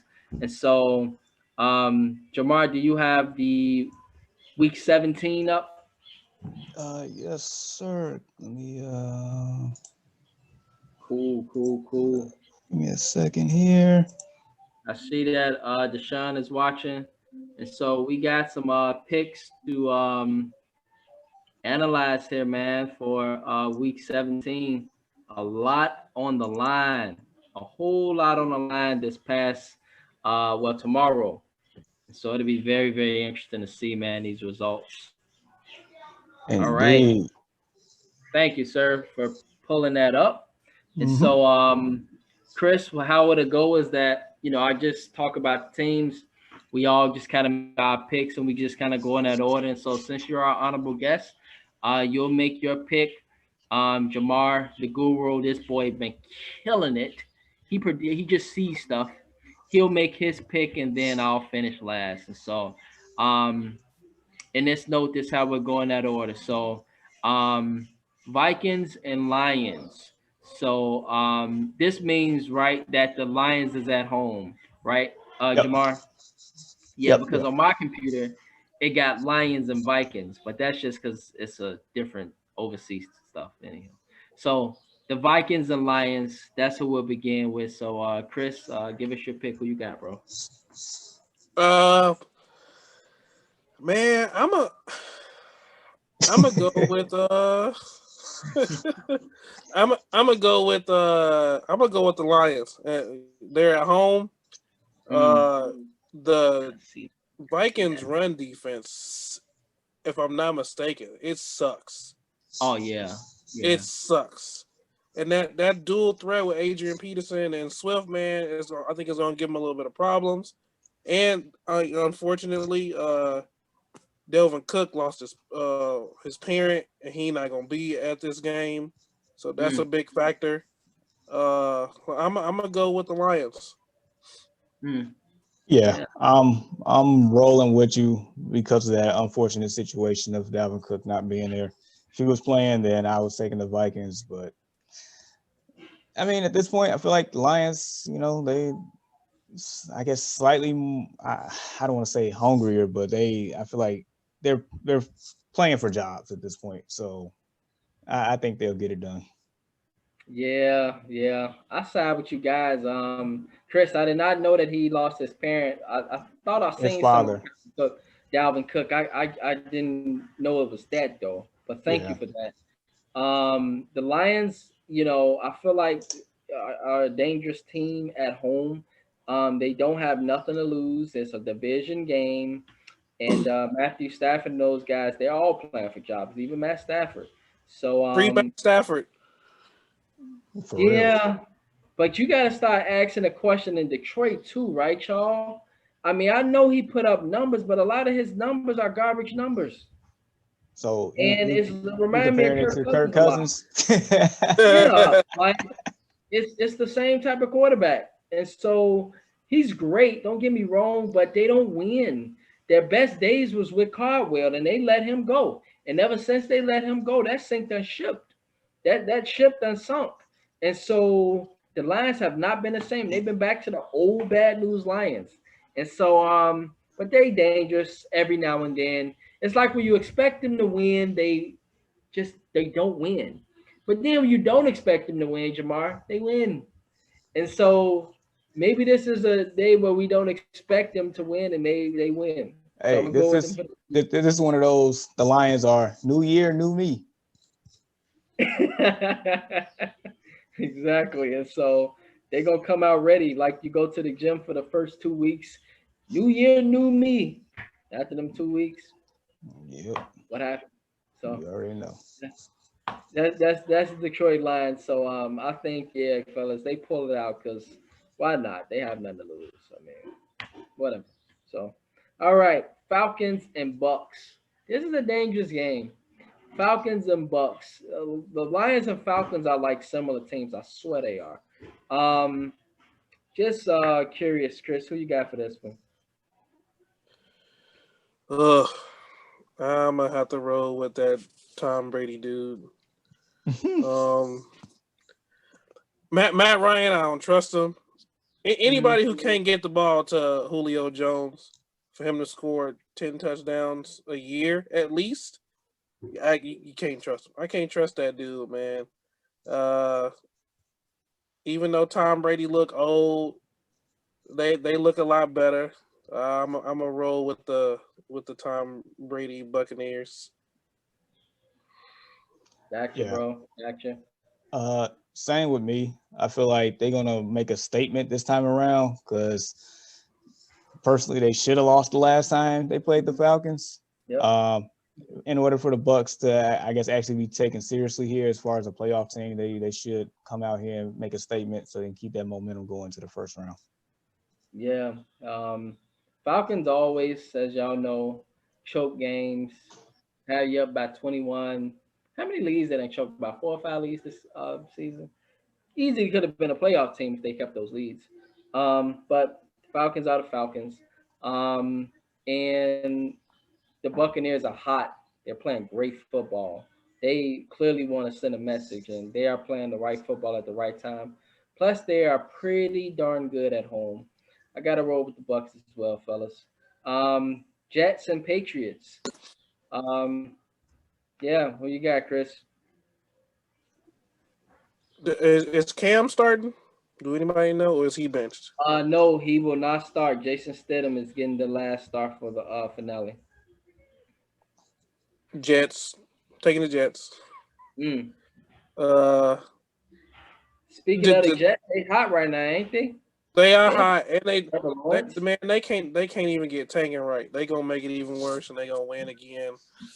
they gonna beat the Patriots. They gonna beat the Patriots. I love that we say they can't even get tanking right. Oh my gosh. That's funny. Yeah, but I'm actually in agreement as well. Jets, Jets. Wow. How you guys gonna disrespect Bill Belichick like that? Shame on both of you. How's Bill Belichick gonna disrespect the whole organization by having that roster that he has right now? Right. He's the GM. That's all him. No receivers. They won every game by running the ball. That's amazing. Yeah.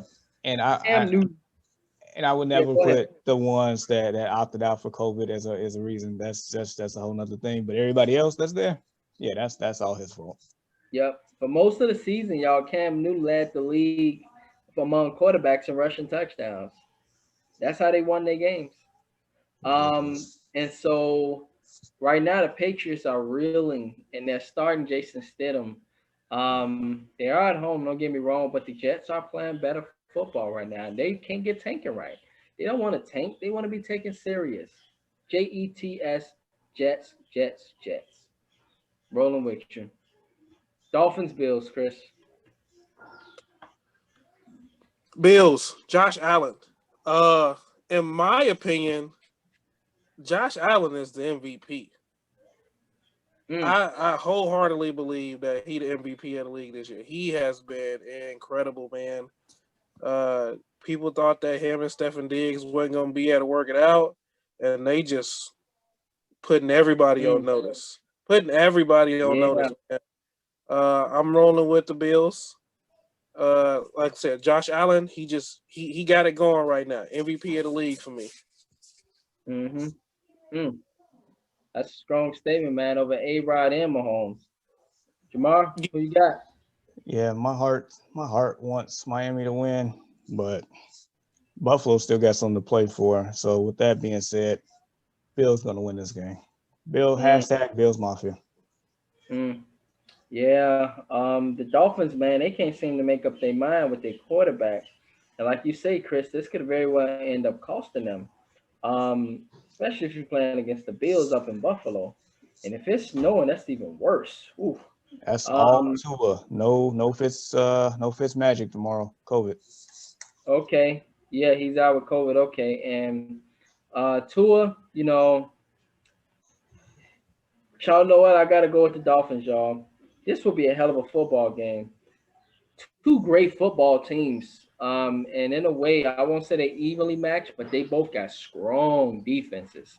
A lot of people still sleep on the Dolphins offense too, although we know the Bills got one of the most explosive offenses in the NFL that can put up a lot of points. My heart says the Bills, my head says the Bills. I just want the Dolphins to pull it off because I would love to see Brian Flores get into the playoffs.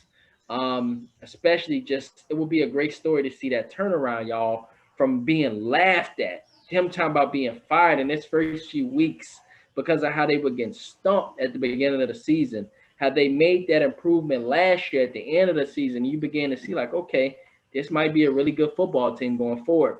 And now to see where they are, it will stink, but the AFC's lit this year. It would stink to see them not make it, but I would love to see the Dolphins win. But I'm gonna have to go with the Bills. It's just my heart would love to see the Dolphins pull it out and to see Brian Flores get into the playoffs. And what a story and turnaround that would be, and putting him also in the running for Coach of the Year. So it'd be great to see. But possibly the Bills, they're too much right now. They legitimately can beat the Chiefs. They legitimately can beat them. And so, yeah, I got to go with the Bills, fellas. But it'll be a great story to see. I'm very, very interested in that football game tomorrow. But I'm very interested in this next one, too, the Steelers and Browns.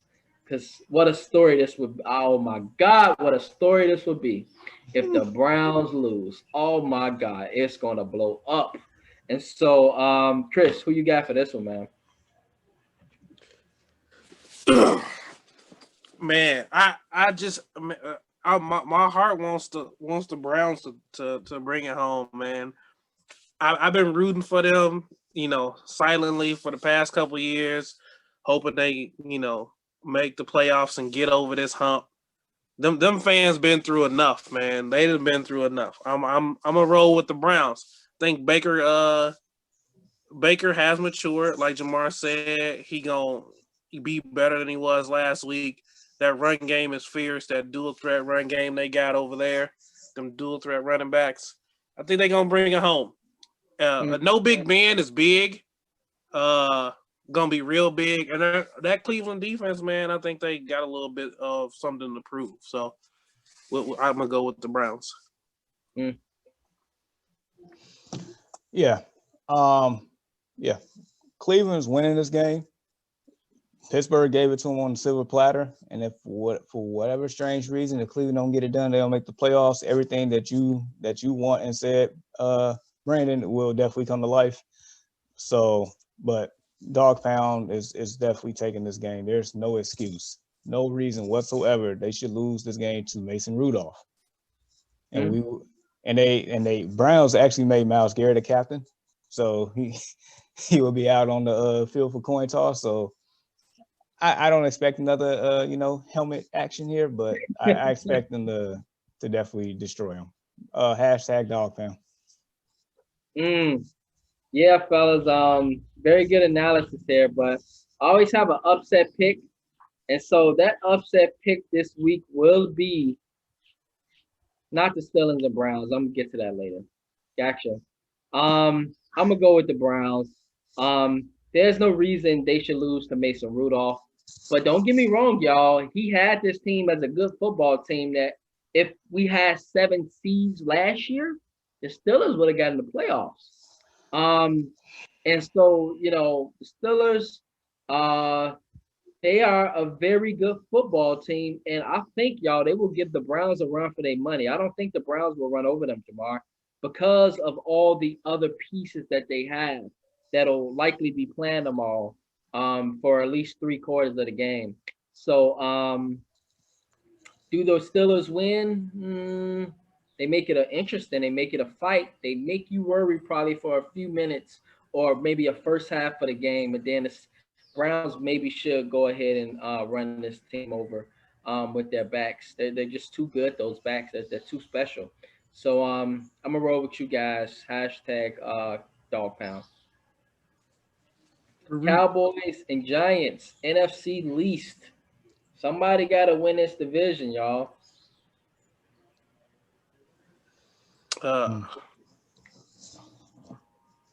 Giants. I'm gonna go with the Giants. The boys gonna be the boys. They gonna get your hopes up and then they gonna break your hearts. I'm calling that. Hey, just like the good old Stephen A. say, an accident waiting to happen. That's definitely the Cowboys here. And Brandon, I know your pick, and you know my pick on this one. So I'm just going to get through it. Giants. Right. And so yes, the Cowboys. I'm rolling with the Cowboys, y'all. They are accident waiting to happen, and I agree with y'all, but that'll just be next week, not this week. Mm-hmm. Yeah. If it's next week, that's even better, honestly. You're right. They're accident waiting to happen. Exactly. So Ravens and Bengals. Chris, who you got? That dynamic quarterback, man, Lamar Jackson. He gonna get it done. He taking no prisoners this week. That's what I'm seeing. No prisoners. He gonna run all over the field. The passing game for him is getting better. I was worried about that. He's throwing the ball better than he was 3 weeks ago. So they gonna take care of business. Right. Yeah, there's zero excuse for the Ravens to lose to a team that we can't even name their quarterback at this point. What's his name? McLevin? At this point, I don't know. Puerto Rico. You have to go to Google to look him up. It could be Uncle Luke for all I care at this point. Yeah, man, Ravens gonna get it done. If they don't, it'd be on the same stratosphere as the Browns losing their game. Ravens winning. Yeah. Yep. Tomorrow they starting Ryan Finley, y'all. Gotta go with the Ravens. Ravens are hot right now. Want to make a point, y'all, that some of Lamar Jackson's best highlights are against the Bengals. So I think he produced another highlight tape tomorrow against the Bengals. So Ravens, scary team, I think, come next week if they were indeed to get in. They are a scary team. So they playing the right football at the right time. I got to go with the Ravens. All right. Jaguars and Colts, Chris. I'm taking my boys, man. Unfortunately, we still might miss the playoffs if we win, but I think 53 gonna have the defense ready. I think Taylor's gonna have a big game, even bigger game than he had last week. They're gonna ride him all the way to this win.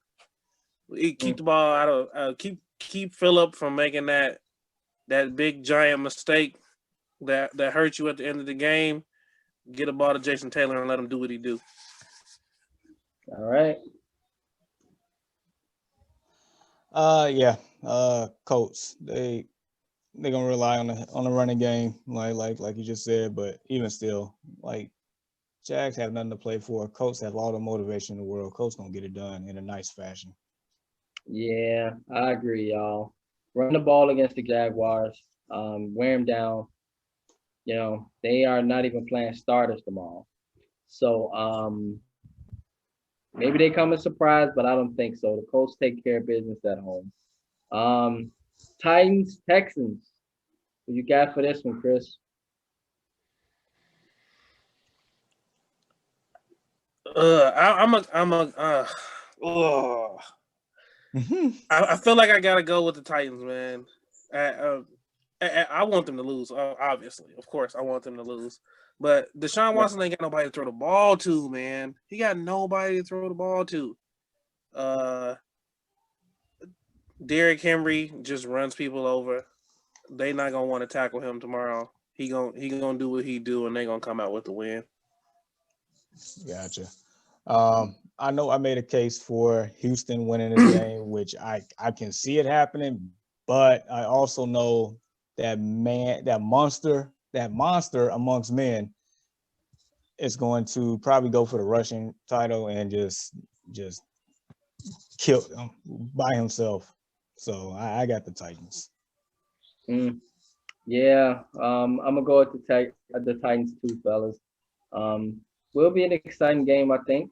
But Derrick Henry, I think he wants that rushing title, like you mentioned. So I think they're gonna feed him a lot tomorrow, a whole lot. And I think so, he had a 200-yard game against them earlier this year. So yeah, like 215. yeah. And so, feed him, just feed him. Maybe this game ends in a not 3 hours, maybe 2.5 hours, because you run the ball so much and control the clock possibly. So let's see how things turn out, but I gotta go with the Titans. Cardinals and Rams. By the way, y'all, the Rams are not even starting Jared Goff because he's hurt, right? Yep. And so they're starting a backup. I can't remember the guy's name, but Wolford or something. Say it again, Jamar. Last name is Wolford or Walford or something like that. Yeah, Walford, something like that. And he'll be starting for the Rams tomorrow. What a story that would be if the Cardinals fall out of the playoffs. So Chris, who you got for that one tomorrow? Well, I didn't know Jared Goff wasn't starting, so that's news to me. I missed that. And Cam Akers is still hurt, right? Let me double check that for you really quick. But yeah, John Wolford, he's questionable. More so a game time decision with Cam Akers. Okay, and John Wolford is starting tomorrow, Chris. Yeah. So I'm a roll with the Cardinals, man. D Hop, I think D Hop got something he want to get off his chest tomorrow. So I think he's gonna put up some big numbers and he's gonna bring it home for him. All right. Yes, sir. Interesting. Jamar, who you got, my brother? Yeah, I'm taking the Rams because both of these teams have something to play for. The Rams lose, like they can fall out the whole playoff here. Yeah, all together. The Rams lose and the Bears and Cardinals win. They both get in. Yep.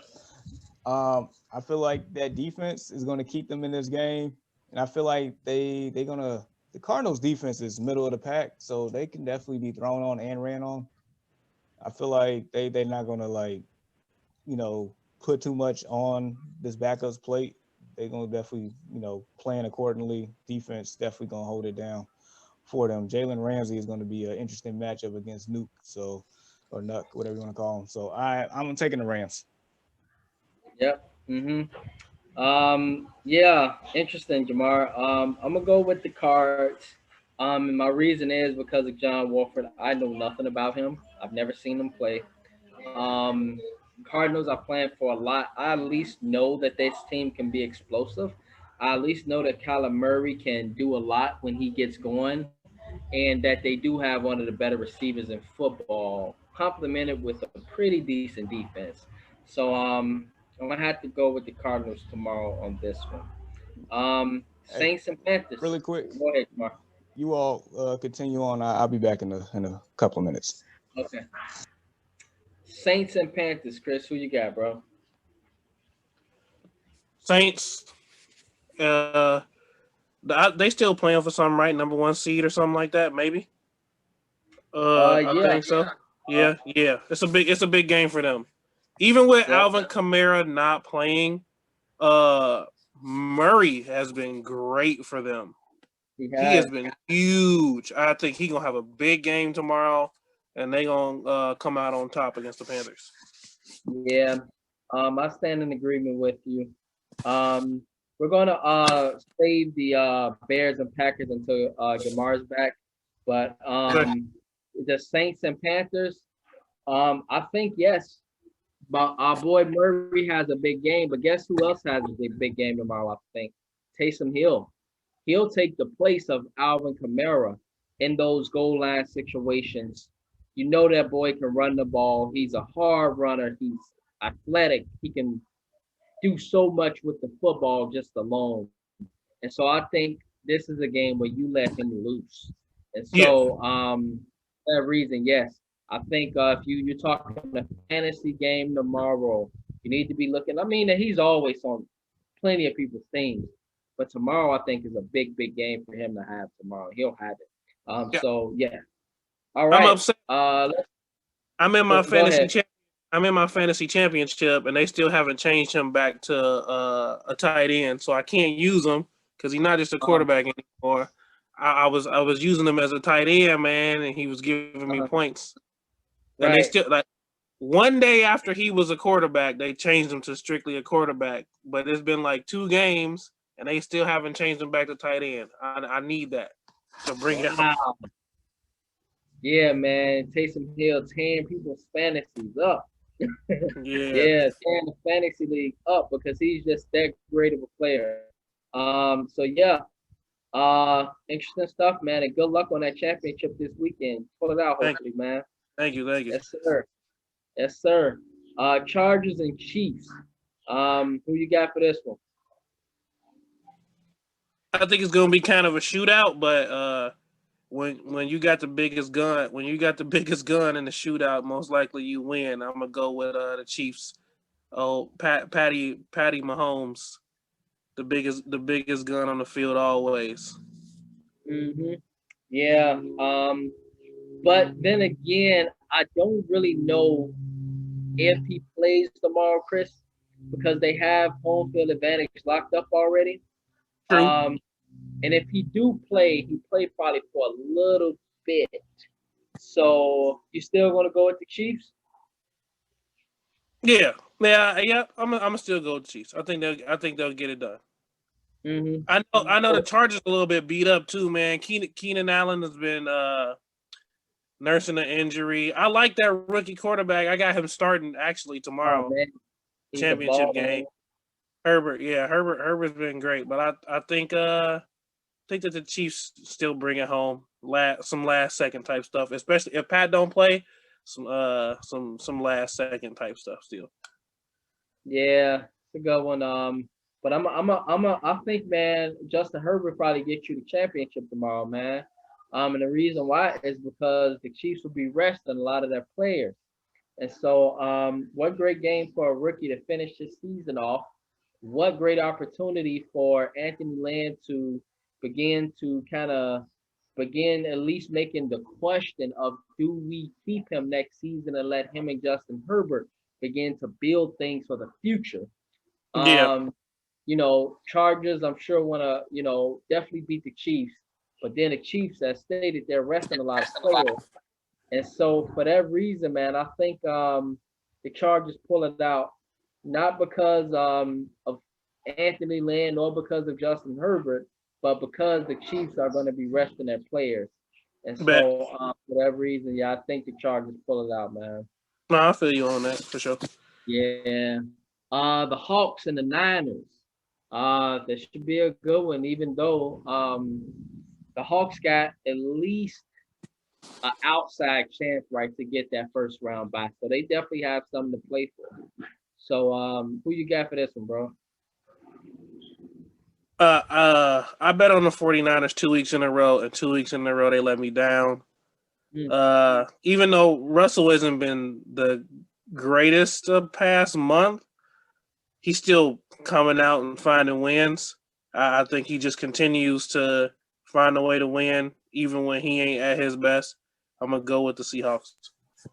Yes, sir. Yes, sir. We saving the best for last, Jamar, the Packers and Bears. Right now we're at the Saints and Panthers. Just give us a quick pick. Who you got, Saints or Panthers? Saints. Chargers and Chiefs.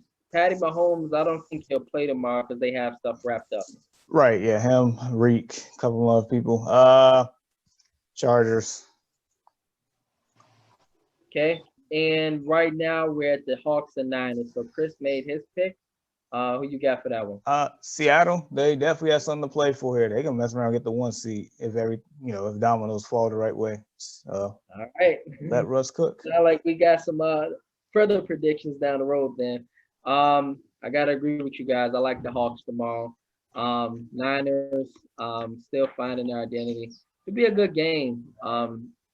Seattle always tend to be into tough battles with their division rivals, so it could very well be a very tight football game and Seattle win by a field goal or something. I wouldn't be surprised. But I gotta go with the Hawks to pull it out. All right. Raiders and Broncos. What a disappointment for the Raiders, man, to finish the way they finished this season. They let a few games go that they should not have let go, including last week. What the hell was they thinking? But anyway, Yeah. yeah, Raiders sit at 7-8 when they should clearly be at least 9-6 or so.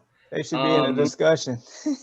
It should be in a discussion. It should be that harder for the AFC right now. It should be that much harder. But anyhow, yeah, Raiders and Broncos. We sit at a reality where they're 7-8 right now. They're not going to the playoffs. So, Chris, who you got for this one? I'm gonna go with the Broncos. I don't trust the Raiders. Mm.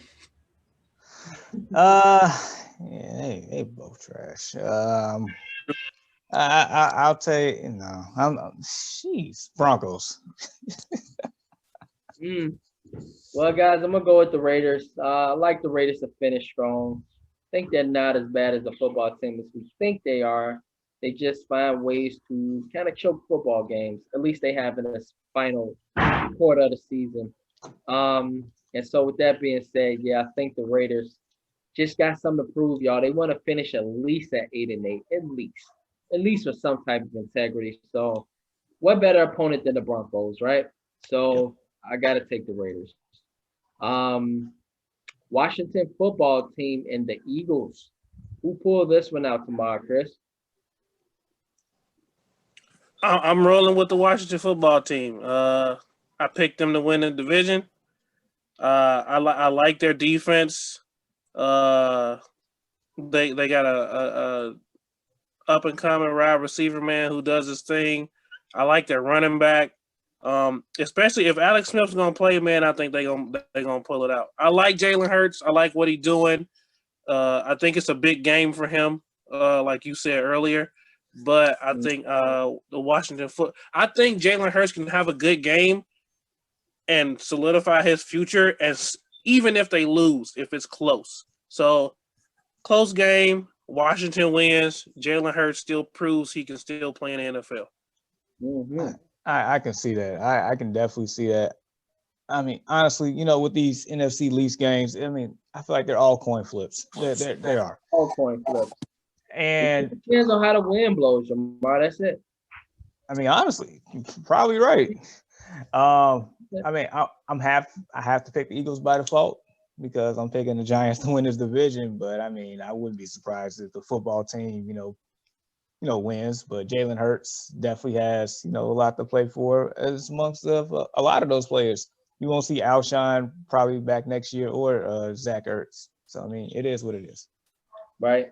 Yep. Sean Jackson probably out of there. Zach Ertz, Carson Wentz, probably Brandon Cox. Probably be a lot of changes in Philly. But I think they realize that this is probably their last run. What better run than to put the Washington football team out of the playoffs? These teams are all evenly matched, really, if you ask me. And so it's like a coin flip. And so Jalen Hurts, I think, sends a message to the league tomorrow. And I think he's too talented, y'all. I think his talent will be the spotlight of this game tomorrow. Even through Alex Smith, of course, playing his game and playing how he usually plays. If Gibson was playing, does Gibson? I don't think Gibson plays tomorrow. If Gibson played, then I go with the football team, but I don't think he plays tomorrow. And I think as a result, the Eagles backs have a big game tomorrow as well. And so I got to go with the Eagles, y'all. Not by default, but because I think they'll beat the football team tomorrow. And so, yeah, I got the Eagles. All right. Grand finale, y'all. Packers, Bears. So, Chris, before Jamar goes, who do you got at the moment of truth tomorrow between the Packers and Bears? I'm going to go with The Bears. It's been too much cheesehead talk. Uh, I want to see Aaron Rodgers get put on his back. As a matter of fact, I do too, man. I'm gonna call it right now. That's how they gonna lose the game.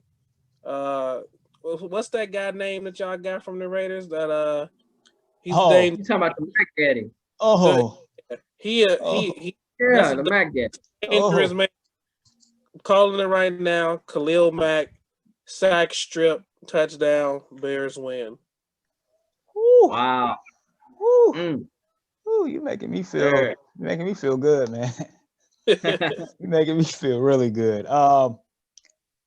Man, our team been playing like some phenomenal football at the right time. Yeah, they have switched from y'all's Bears to our team again.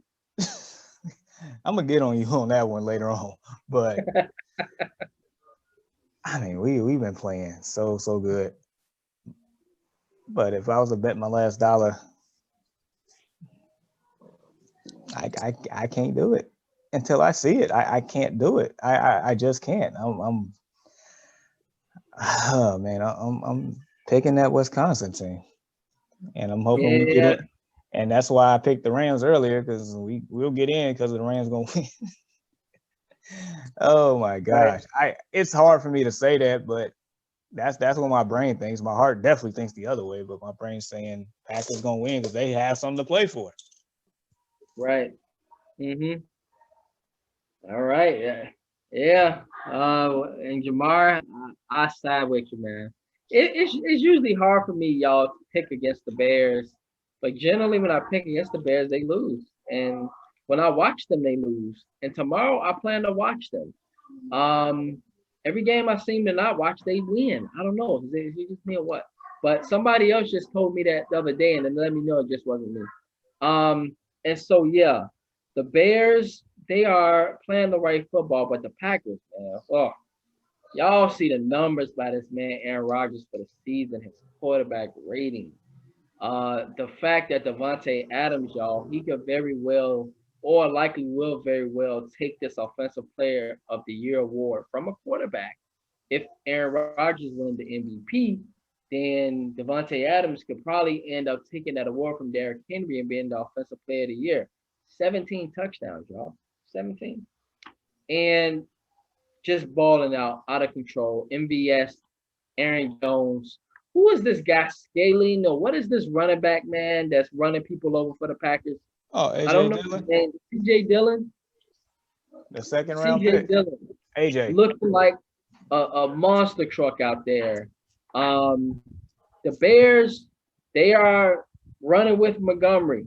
I really don't know if little number 43, our second string running back, Mr. Pierce, is enough to go against that great Packers defense who forces turnovers, can stop the run. They can beat you in so many ways. That defense is so talented.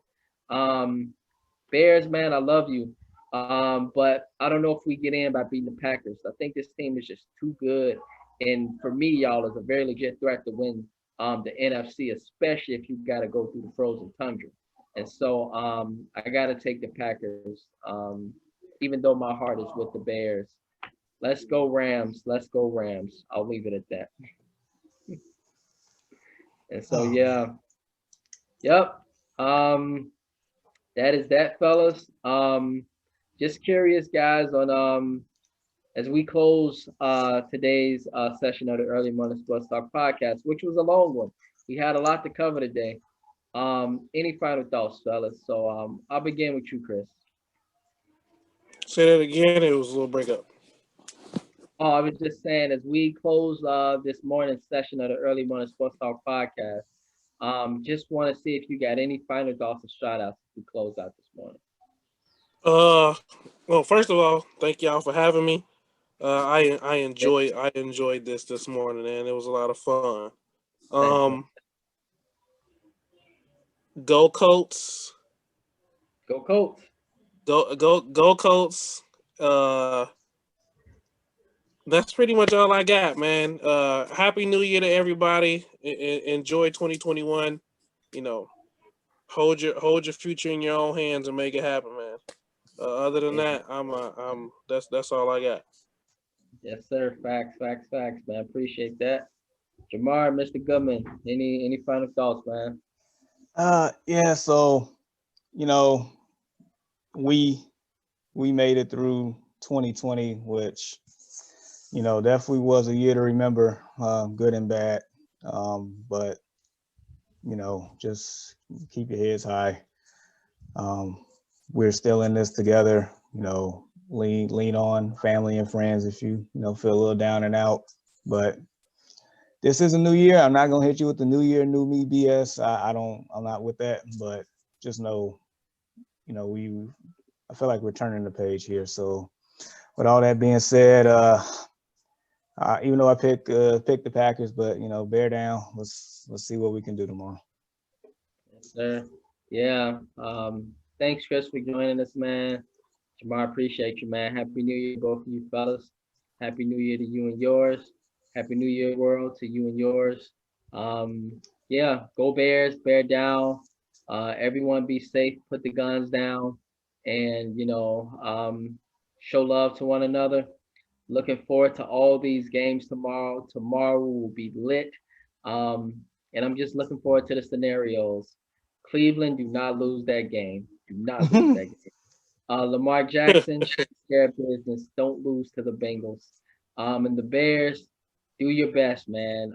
We don't expect you to win, but if you do, Bruh. you'll be dangerous if you were to get in, because that would be a hell of a victory over the Packers.